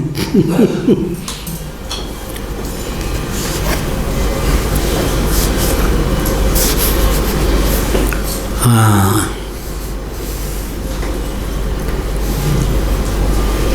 आत्मनो दर्शन प्रतिषेधम प्रकटयत यस्य आत्मना प्रवेश उक्ता तस्यैव दर्शनम वार्यते तम न पश्यन्ति। जिस आत्मा का प्रवेश हुआ अनेन जीवेन आत्मना अनुप्रविश्य नाम रूपे व्याकरवाणी। प्रतिक्षण आत्मदर्शन ही होता है, लेकिन मान्यता न होने के कारण मानी बंधन में आए। अनात्म मान्यता के कारण ही व्यक्ति वंचित रहता है आत्मदर्शन से। यह तस्य व्यक्ति नियम हेतु प्रकृतेति प्रकृतोपादानात् प्रकृत उपादानात् तस्माद् आत्मनोनुपास्यत्वम् एव इति चेन्न। प्रकृत माने प्राप्त, प्रकृति नहीं है प्रकृत माने प्राप्त संदर्भ। प्रकृति नहीं, प्रकृत चालू प्रसंग, प्राप्त संदर्भ। उपादाना तस्माद् आत्मनोनुपास्यत्वम् एव इति चेन्न। तब तो यही सिद्ध हुआ कि आत्म तत्व उपास्य नहीं है, ऐसा कहो तो नहीं। अकृष्णत्व दोषात्। 5वीं टिप्पणी। आत्मानमेव प्रियमुपासेत इति उपासन वाक्यम स य आत्मानमेव प्रियमुपास्ते न हास्यति फलवाक्यम स संगृतम। आत्म तत्व है, इस प्रकार उपासना करनी चाहिए। यद्यपि किसी की भी कोई उपासना करता है तो वस्तुतः वो आत्म तत्व की ही उपासना है, क्योंकि सर्व रूपों में आत्म तत्व ही उल्लसित है। लेकिन इस तथ्य का विज्ञान न होने के कारण आत्मोपासक होने पर भी आत्मा की उपासना के फल से वंचित रहता है। मानी बंधन में आयो।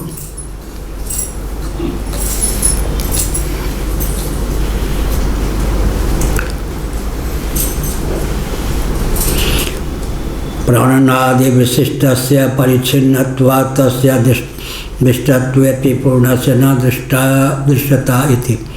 प्राणनादि विशिष्टस्य प्राणन अपानन उदानन व्यानन समानन, इसी प्रकार कर्मेंद्रिय ज्ञानेंद्रिय अंतःकरण आदि से तादात्म्यपन परिच्छिन्न आत्म तत्व का व्यक्ति ज्ञान करता है, उनकी उपासना भी करता है, लेकिन समग्र उपासना से वंचित ही रह जाता है। जो गुणों की उपासना हम करते हैं, हाँ, जो गुणों की उपासना हम करते हैं, गुण कौन से गुण? कोई विशेष गुण की उपासना हम करते हैं। उदाहरण करुणा, ऐसा मैत्री, मुदिता। तो आत्मा तो निर्गुण कहा जाता है, तो हम गुणों की उपासना करते हैं और आत्मा को स्वरूप निर्गुण बताया गया। साम्या संगादयो गुणाः। भागवत। गुण के 2 भेद हैं। सम निर्दोषम समम ब्रह्म। असंगो नहीं सज्जते। आत्म तत्व, ब्रह्म तत्व, परमात्मा तत्व सम है या नहीं? और साम्य गुण है और सम आत्मा है, क्या अंतर हुआ? साम्या संगादयो गुणाः निर्गुण की ही गुण रूप में प्रतीति होती है। भागवत सम निर्दोषम समम ब्रह्म तस्मात् ब्रह्मणि ते स्थिता यही वितर्जित सर्गो ये साम्य स्थितम मनः निर्दोषम समम ब्रह्म तस्मात् ब्रह्मणि ते स्थिता। कहाँ लिखा है? गीता 5वां अध्याय।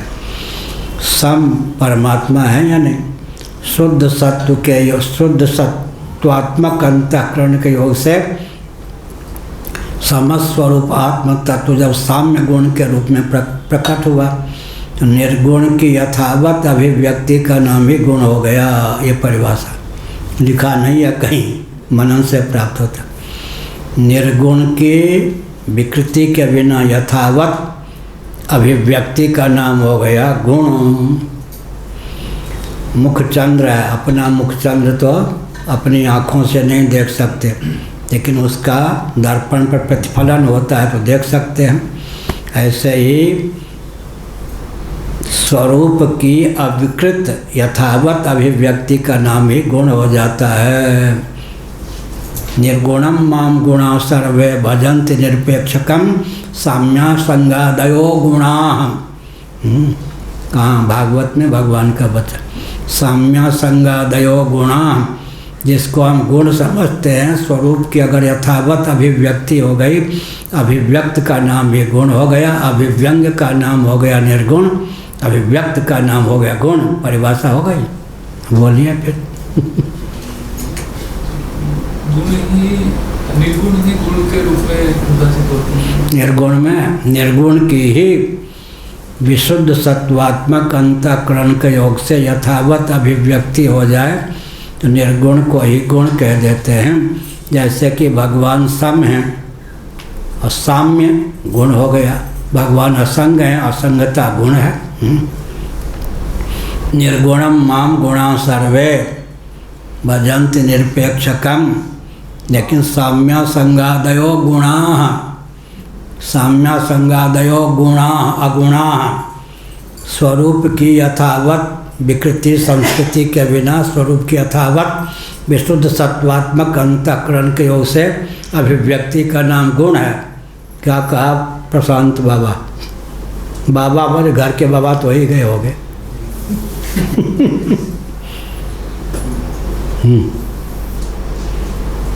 आपने कहा कि निर्गुण की यथावत अभिव्यक्ति का नाम गुण है। हाँ, बिना विकृति संस्कृति के निर्गुण की यथावत अभिव्यक्ति का नाम, जैसे कि सम स्वरूप है, साम्य का नाम गुण हो गया। असंग स्वरूप है, असंगता का नाम गुण हो गया। तो भगवान के गुणगण जो हैं भगवद रूप हुए या नहीं? कहने के लिए गुण और वास्तव में टटोलने पर हो गए निर्गुण। हुआ या नहीं? जो सत्ववादी जो गुण है वो कैसे? सत्वम रजस्तमयिते गुणा प्रकृति संभवा निबध्नन्ति महाबाहो देहे देहिनमव्ययम् तत् सत्वम निर्मलत्वात् प्रकाशक मनामयम सुख संज्ञेन बध्नाति ज्ञान संज्ञेन चानघ। गुणों का ठीक ठीक ज्ञान प्राप्त करना हो तो श्रीमद् भागवत के 11 स्कंध में उद्धव जी के प्रति श्री कृष्ण जी ने जो वर्णन किया है उसका अध्ययन करना चाहिए। गीता में गोल मटोल है। अर्जुन के प्रति जो 14वें अध्याय में भगवान ने गुणों का वर्णन किया है उसमें 3 ही भेद हैं, सत्व रजस तमस। श्रीमद् भागवत में शुद्ध सत्व को निर्गुण कहा गया। तो वहाँ पर खोल के कहा गया, कहा गुण का ठीक ठीक विज्ञान गीता के 14वें अध्याय से नहीं हो सकता है। उद्धव जी के प्रति जो 32 साल बाद अर्जुन को जो उपदेश किया उसके 32 साल बाद उद्धव जी को जो उपदेश किया है वहाँ पर खोल करके गुण का वर्णन है। तो वहाँ पर गुण के 4 भेद हो जाते हैं। तम तमस रजस सत्व अशुद्ध सत्व को निर्गुण कहा गया। श्रीपाद विभूति महानारायणोपनिषद में भी शुद्ध सत्व का नाम निर्गुण है। तो शुद्ध सत्व निबंधक नहीं है। क्या प्रश्न किया था? सम गुण है, स्वरूप है, यथावत उसकी अभिव्यक्ति हो गई तो उसी का नाम गुण हो गया। असंगो नहीं सज्जते असंगो ही अयम पुरुषा। असंग स्वरूप है, असंगता गुण है। स्वरूप की यथावत अविकृत अभिव्यक्ति का नाम ही गुण हो जाता है। यह गुण की परिभाषा। जी शुद्ध सत्व में माया की गति रहती है। शुद्ध सत्व का नाम ही तो माया है। मलिन सत्व का नाम अविद्या है। पंचदशी पहला प्रकरण। शुद्ध सत्व समता विज्ञाना, तुलसीदास जी। शुद्ध सत्व का नाम ही माया होती। माया कोई भगवान की शक्ति हुई या नहीं? शुद्ध सत्व का नाम ही माया है। मलिन सत्व का नाम ही अविद्या है। कहाँ? पंचदशी का पहला प्रकरण।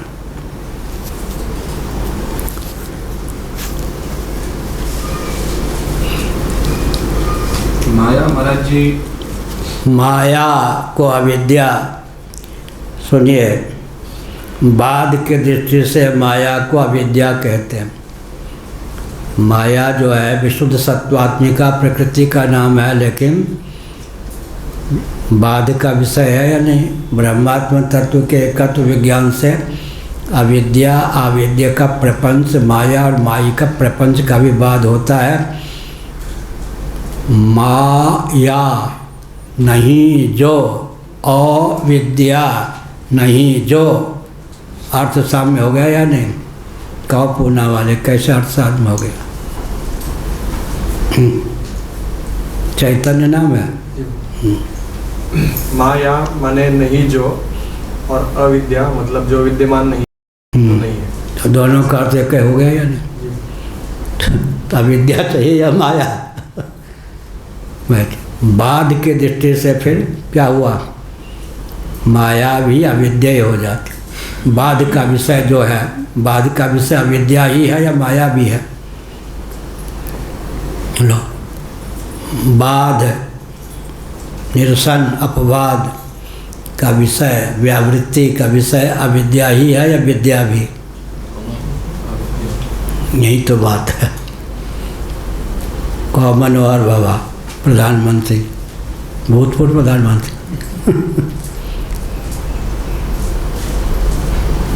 बात का विषय अविद्या और माया दोनों है। हाँ, ठीक कहा। माया का अर्थ वही होता है जो अविद्या का। आकाश पाताल का अंतर होने पर ही माँ माने नहीं, या माने जो, अ माने नहीं, अविद्या, अविद्या, विद्या से भिन्न का नाम अविद्या, विद्यमानता जिसकी ना हो। अविद्या भी, माया भी अविद्या सिद्ध हो जाती। गोपाल उत्तर तापनीयोपनिषद के अनुसार बोल रहा हूँ। बाद की दृष्टि से माया भी अविद्या हो जाती है। जिसकी विद्यमानता ना हो वो माया, वो अविद्या। ऐसे और आकाश पाताल का अंतर है।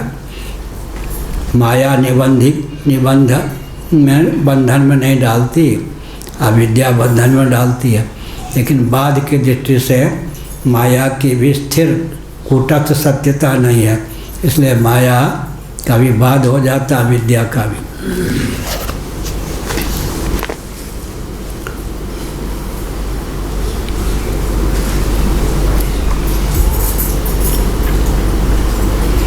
तत्शब्दस्य प्रकृत परामर्शित्वात् प्रविष्टस्य च प्रकृतत्वात् तस्य तेनोपादानात् इति।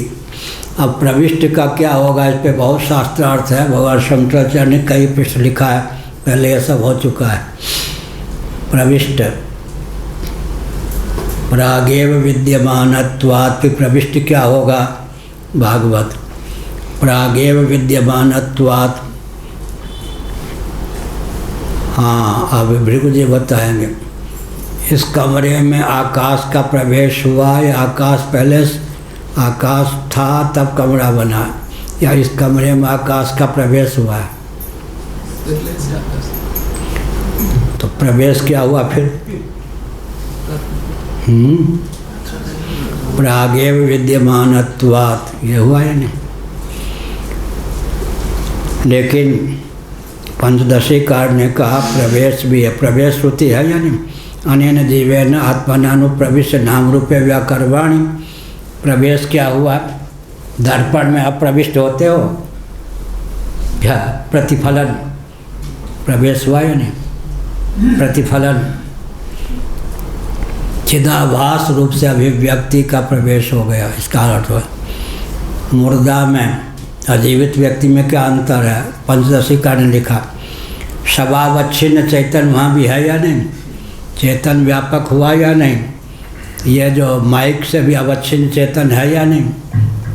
क्या है या नहीं? व्यापक चेतन है तो मुर्दा से अवच्छिन्न चेतन है। फिर मुर्दा को मुर्दा क्यों कहते हैं? चिदाभास हुआ नहीं। चिदाभास की भूमिकाओं का कल हमने वर्णन किया ना। चित सामान्य तो है पर चिदाभास नहीं। अंतर क्या हुआ? सूर्य दर्पण पर सूर्य प्रतिफलित हुआ। जो काम सूर्य के प्रकाश से दीवार सामान्य रूप से प्रकाशित है, लेकिन दर्पण में जो प्रतिफलित हुआ सूर्य उससे विशेष रूप से प्रकाशित हो जाता है। काम हुआ न? जो काम बिंब नहीं करता वो प्रतिबिंब कर देता है। जो काम गुरु नहीं करते चलवा कर देता क्या कहा? सूर्य के प्रकाश से सामान्य रूप से प्रकाशित देवाल इत्यादि हैं या नहीं? लेकिन सूर्य के द्वारा सामान्य रूप से प्रकाशित दर्पण में प्रतिफलित जब सूर्य होगा तो देवाल आदि को विशेष रूप में प्रकाशित कर देते या नहीं? ऐसे चिदाभास की विशेषता हो गई नहीं। चित सामान्य के द्वारा तो सब प्रकाशित है, सब में भी, मुर्दा में भी चित सामान्य है या नहीं? लेकिन फिर मुर्दा को मुर्दा क्यों कहते? जला देते हैं। वैसे जीवित को जला दे तो कितने जेल वल क्या क्या क्या हो, मुर्दा को जला देते हैं। तो क्या अंतर हुआ? चिदाभास वहाँ नहीं है इसलिए जला देते हैं। चिदाभास कहीं कहीं चित सामान्य तो है ना, स्वभावच्छिन्न चैतन्य तो है, लेकिन वहाँ चिदाभास नहीं है। क्योंकि चिदाभास कब होता है? अंतःकरण हो, अंतःकरण अभिव्यंजक। शरीर में यह जो पुंडरीकाकार रक्त मांस पे, पुंडरीक माने कमल, पुंडरीकाकार रक्त मांस पिंड का नाम हृदय, स्थूल हृदय। उसमें जो सुशिर माने छिद्र है, आकाश एक समान ये थोड़े कहेंगे। पुंडरीकाकार रक्त मांस पिंडगत जो छिद्र है आकाश है, अवकाशप्रद आकाश है। उस आकाश में क्षमता है कि अंतःकरण को व्यक्त कर ले। फिर अंतःकरण में क्षमता है कि परमात्मा को प्रत्यगात्मा के रूप में व्यक्त कर दे। छिद्र और छिद्र में अंतर हुआ या नहीं? आकाश पाताल का क्या कहा हमने? पुंडरीकाकार रक्त मांस पिंड जो हृदय कहा जाता है, स्थूल अंतिम हृदय है आत्मा। आत्मा का नाम हृदय, वो अलग बात है। अभी पुंडरीकाकार कमलाकार जो रक्त मांस पिंड हृदय है, उसके अंतर्गत सुशिर है, छिद्र है, आकाश है। उसमें वो क्षमता है कि वह अंतःकरण को व्यक्त कर ले। फिर अंतःकरण में क्षमता है कि परमात्मा को जीवात्मा के रूप में व्यक्त कर दे। ईश्वर सर्वभूतानां हृदय से जुन तिष्ठति, फिर वहाँ पर वो ईश्वर के रूप में भी व्यक्त कर दे। अभिव्यंग की अभिव्यक्ति अभिव्यंजक के अधीन होती है। अभिव्यंजक के तारतम्य से अभिव्यंग की अभिव्यक्ति में तारतम्य होता है। विद्युत की अभिव्यक्ति बल्ब और बादल के अधीन होती है। बल्ब और बादल के तारतम्य से विद्युत की अभिव्यक्ति में तारतम्य होता है। कहो, सुना होगा तभी तो बता दे। कौन? क्या नाम? प्रकाश, प्रशांत था। प्रशांत था, प्रकाश तो दूसरे। अभिव्यंग की अभिव्यक्ति अभिव्यंजक के अधीन होती है। अभिव्यंजक के तारतम्य से अभिव्यंग की अभिव्यक्ति में तारतम्य होता है। विद्युत की अभिव्यक्ति बल्ब और बादल के अधीन से होती है। बल्ब और बादल के तारतम्य से विद्युत की अभिव्यक्ति में तारतम्य होता है। एक अध्यक्षता करते हैं गीता भवन में, कौन? रामस नहीं संप्रदाय वाले। वो कहते हैं कि जब तक एक वाक्य पर ध्यान दूँ तब तो शंकराचार्य 4 वाक्य बोल जाते हैं। मैं क्या करूँ, वहीं देखता रहता। हाँ, वो कहते बांधे जो महाराज, हमने उनसे पढ़ा है 2.5 वर्षों तक कि ये तो बंदर जैसे एक डाल से दूसरे डाल पे छलांग मारता। जब तक एक वाक्य पर ध्यान देता हूँ तब तक उसमें यह लिखा, उसमें लिखा, और हम ही नहीं समझ में आता क्या बोलते हैं। हमारे बोलने का ढंग यही है। 2 मिनट 3 मिनट, आप कोई प्रश्न हो तो पूछ सकते। मुझे मुग्धा वृत्ति आपने कहा था। हाँ, मुग्धा वृत्ति में कुछ गुरुदेव के पास पढ़ने जाता था 3 किलोमीटर पैदल चल के। पहली बार जब काशी में नौपाणी निवास में स्थान मिला था, वहाँ से 3 किलोमीटर दूर बिहारी भवन में, तो रास्ते में ज्ञान वापी है, वहाँ हमने देखा बच्चों के खिलौने बिक रहे थे। तो हमने सोचा कि मुग्धा वृत्ति भगवान ने बच्चों में न दी होती तो इन व्यापारियों का क्या होता। मुग्धा वृत्ति हुई है नहीं, बच्चों में जो मुग्धा वृत्ति है। क्या हुआ, अभी उत्तर प्रदेश के मुख्यमंत्री कौन है? आदित्यनाथ योगी। एक माता ने 95 रुपये अपने बेटे को दिया, यह सामग्री बाजार से ले आओ। बच्चा ने किया, खिलौना ले लिया। माता ने कहा भाग घर से, तुम्हें निकाल दिया। वो बेचारा गया सामग्री लेकर, खिलौना लेकर। दुकानदार ने कहा बेच के अब नहीं लौटाऊंगा, तुम्हें रुपया नहीं दूंगा। वो बड़ा परेशान। माता ने कहा घर में रहने नहीं दूंगी। 95 रुपये ही थे, लेकिन वो उसने सुना था कि आदित्यनाथ योगी सबसे मिल लेते हैं। वो मुख्यमंत्री के यहाँ चला गया। हाँ, वो पवन बता रहे, मुख्यमंत्री ने कहा बेटा तुम्हें क्या तकलीफ़ है, किसको दंड दूँ, खिलौना वाले को या तुम्हारी माता? किसी को दंड मत दीजिए, 95 रुपये हमको दे दीजिए। तो ज्ञान बात वो सच्ची घटना है। किसको दंड दूँ? हाँ, खिलौना वाले को नहीं, तुम्हारी माता को नहीं, किसी को दंड मत दीजिए, 95 रुपये हमको दे दीजिए। तो क्या हुआ, ये जो हमने देखा ज्ञान व्यापी में खिलौने, हमने समझा कि बच्चों में अगर मुग्धा वृत्ति भगवान ने न दी होती तो इन मुग्धा वृत्ति खिलौने बदलते हैं, खेल की प्रवृत्ति नहीं बदलती। कभी खिलौने के रूप में पत्नी मिल जाती है, बच्चे मिल जाते हैं, चेला मिल जाता है, चेली। खिलौने बदल जाते हैं, खेल की वृत्ति जीवन भर बनी रहती है। बुरा न मानो बोली। किसके पास कौन खिलौना है? हाँ पूछ। महाराज जी को मेरा सतत नमन। कहाँ से आए हैं? कलकत्ता से। अब आप पूछिए। गीता में, हाँ, गीता में भगवान कृष्ण से अर्जुन बहुत सारे प्रश्न किए। क्या? 10वें अध्याय तक भगवान उनको उत्तर देते रहे। 11वें अध्याय में भगवान ने उनको विश्व रूप दिखाया। फिर भी अर्जुन संतुष्ट नहीं हुए और उनको प्रश्न पूछते पूछते 18वें अध्याय तक ले गए। फिर भी अर्जुन संतुष्ट नहीं हुए। तब भगवान श्री कृष्ण ने कहा कि तुम मेरी शरण में आ जाओ, मैं तुम्हें सब पापों से मुक्त कर दूंगा। हम तो सर्व पापे भ्यो माम एकम शरणम व्रजा। ठीक है, फिर क्या प्रश्न क्या है? ये है कि विश्व रूप देखने के बाद भी अर्जुन संतुष्ट क्यों नहीं हुए? वो तो अंतिम समय है। भगवान का रूप यदि मुझे मिल जाए, देखने में तुमका दर्शन हो जाए। बैठिए, आप गीता ठीक से पढ़िए। भगवान ने अपनी विभूतियों का वर्णन किया या नहीं? 7वें अध्याय से। विभूति का अर्थ क्या होता है? क्रियासार, वस्तुसार, भावसार का नाम है विभूति। अर्जुन ने कह दिया मोहोयम विगतो मम, भगवान मेरा मोह दूर हो गया।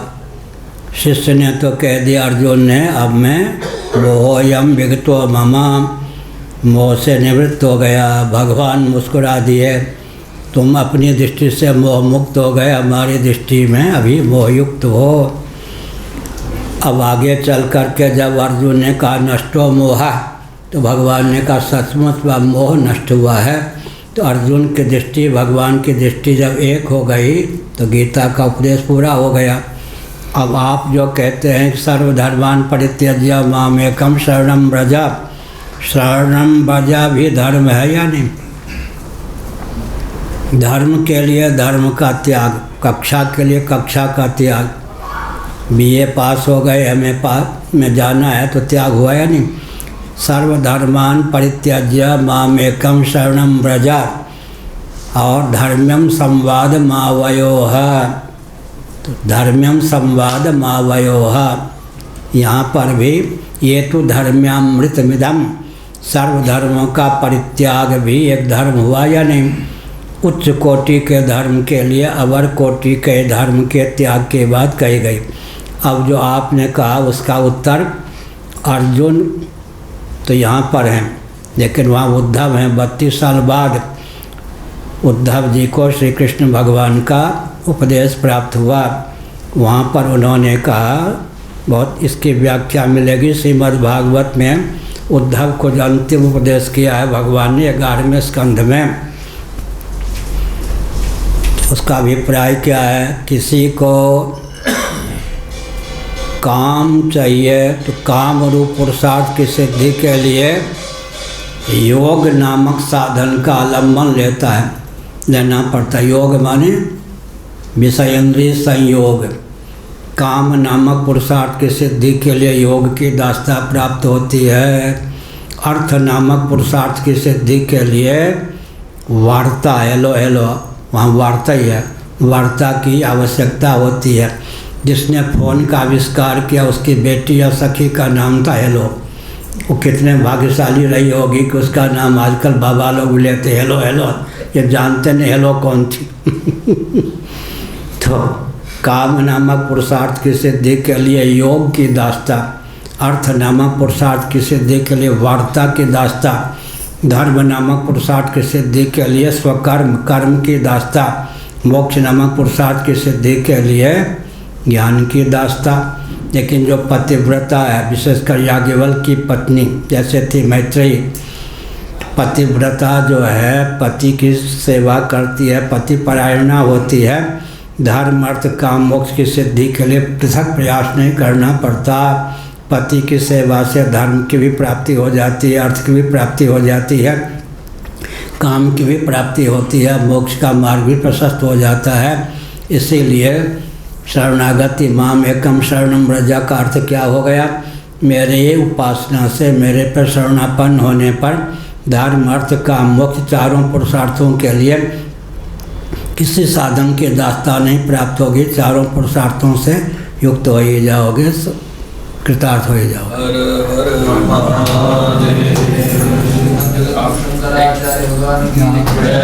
क्या है? एक प्रश्न था उठाया है, उठाया है, प्रश्न है महाराज जी। पूछिए। आपके चरणों में आपकी लंबाई को देखकर समय दिया जा रहा। लंबा प्रश्न हो गया। आपके आनंद पे एक आपका प्रवचन सुना, काफी मार्मिक और गहरा था। आपने पंचदशी में जो सांख्यों के साथ विजयन स्वामी ने वार्ता की है, उसमें कहा था कि आनंद हमारा स्वरूप है, लेकिन सांख्यों ने कहा कि अब वो भोग्य नहीं हो सकता अगर स्वरूप है तो, और कहा कि भोग्य होगा तो वो अयोग होगा, फिर उसका योग होगा, फिर योग होगा। बैठिए। सांख्यों के यहाँ आत्म तत्व अभी चल रहा है सांख्य है ना, दर्शन। सांख्यों के यहाँ, सांख्यवादियों के यहाँ आत्मा को सतचित माना गया है, आनंद नहीं माना गया। तब प्रश्न उठता, सांख्यों ने आत्मा को आनंद स्वरूप क्यों नहीं माना। इसका उत्तर दिया गया, स्वयं ही भोक्ता, स्वयं ही भोग्य तो नहीं हो सकता। अगर आत्मा को आनंद स्वरूप मान लेंगे तो आनंद भोग्य नहीं होगा, तो जीवन में दुख बना ही रहेगा। इसलिए आत्मा को सच्चित मानना चाहिए, न कि आनंद स्वरूप। शुद्ध सत्य जो है वही आनंद का भी आनंद रूप है, आनंद का भी व्यंजक नहीं, आनंद स्वरूप है। वेदांत का यह कहना है कि पर प्रेमास्पद होने के कारण अन्यों में प्रीति आत्मा के लिए होती है, आत्मा में प्रीति किसी अन्य के लिए नहीं होती। इसलिए आनंद स्वरूप आत्मा को माने। लेकिन आनंद, आत्मा स्वप्रकाश आनंद स्वरूप है तो भोग्य तो नहीं हो सकता, परंतु शुद्ध सत्वात्मक अंतःकरण के द्वार से वह भोग्य हो सकता है। जैसे कि अपना मुखचंद्र अपने नेत्रों से दृष्टिगोचर नहीं हो सकता, लेकिन दर्पण के माध्यम से उसकी अभिव्यक्ति होने पर दृश्य हो जाता है, वैसे ही विशुद्ध सत्व के माध्यम से जब स्वरूपभूत आनंद उच्छलित होता है प्रिय मोद और प्रमोद के रूप में, तो आनंद भोग्य भी हो जाता है। अतः आत्मा को आनंद स्वरूप भी मानना चाहिए, लेकिन आनंद से रहित जीवन न हो। स्वयं ही भोक्ता स्वयं ही भोग्य नहीं हो सकता, स्वप्रकाश आनंद भोग्य नहीं हो सकता, लेकिन विशुद्ध सत्व के द्वार से अभिव्यक्त जो आनंद है वो भोग्य हो सकता है। यह उत्तर है। लेकिन मेरा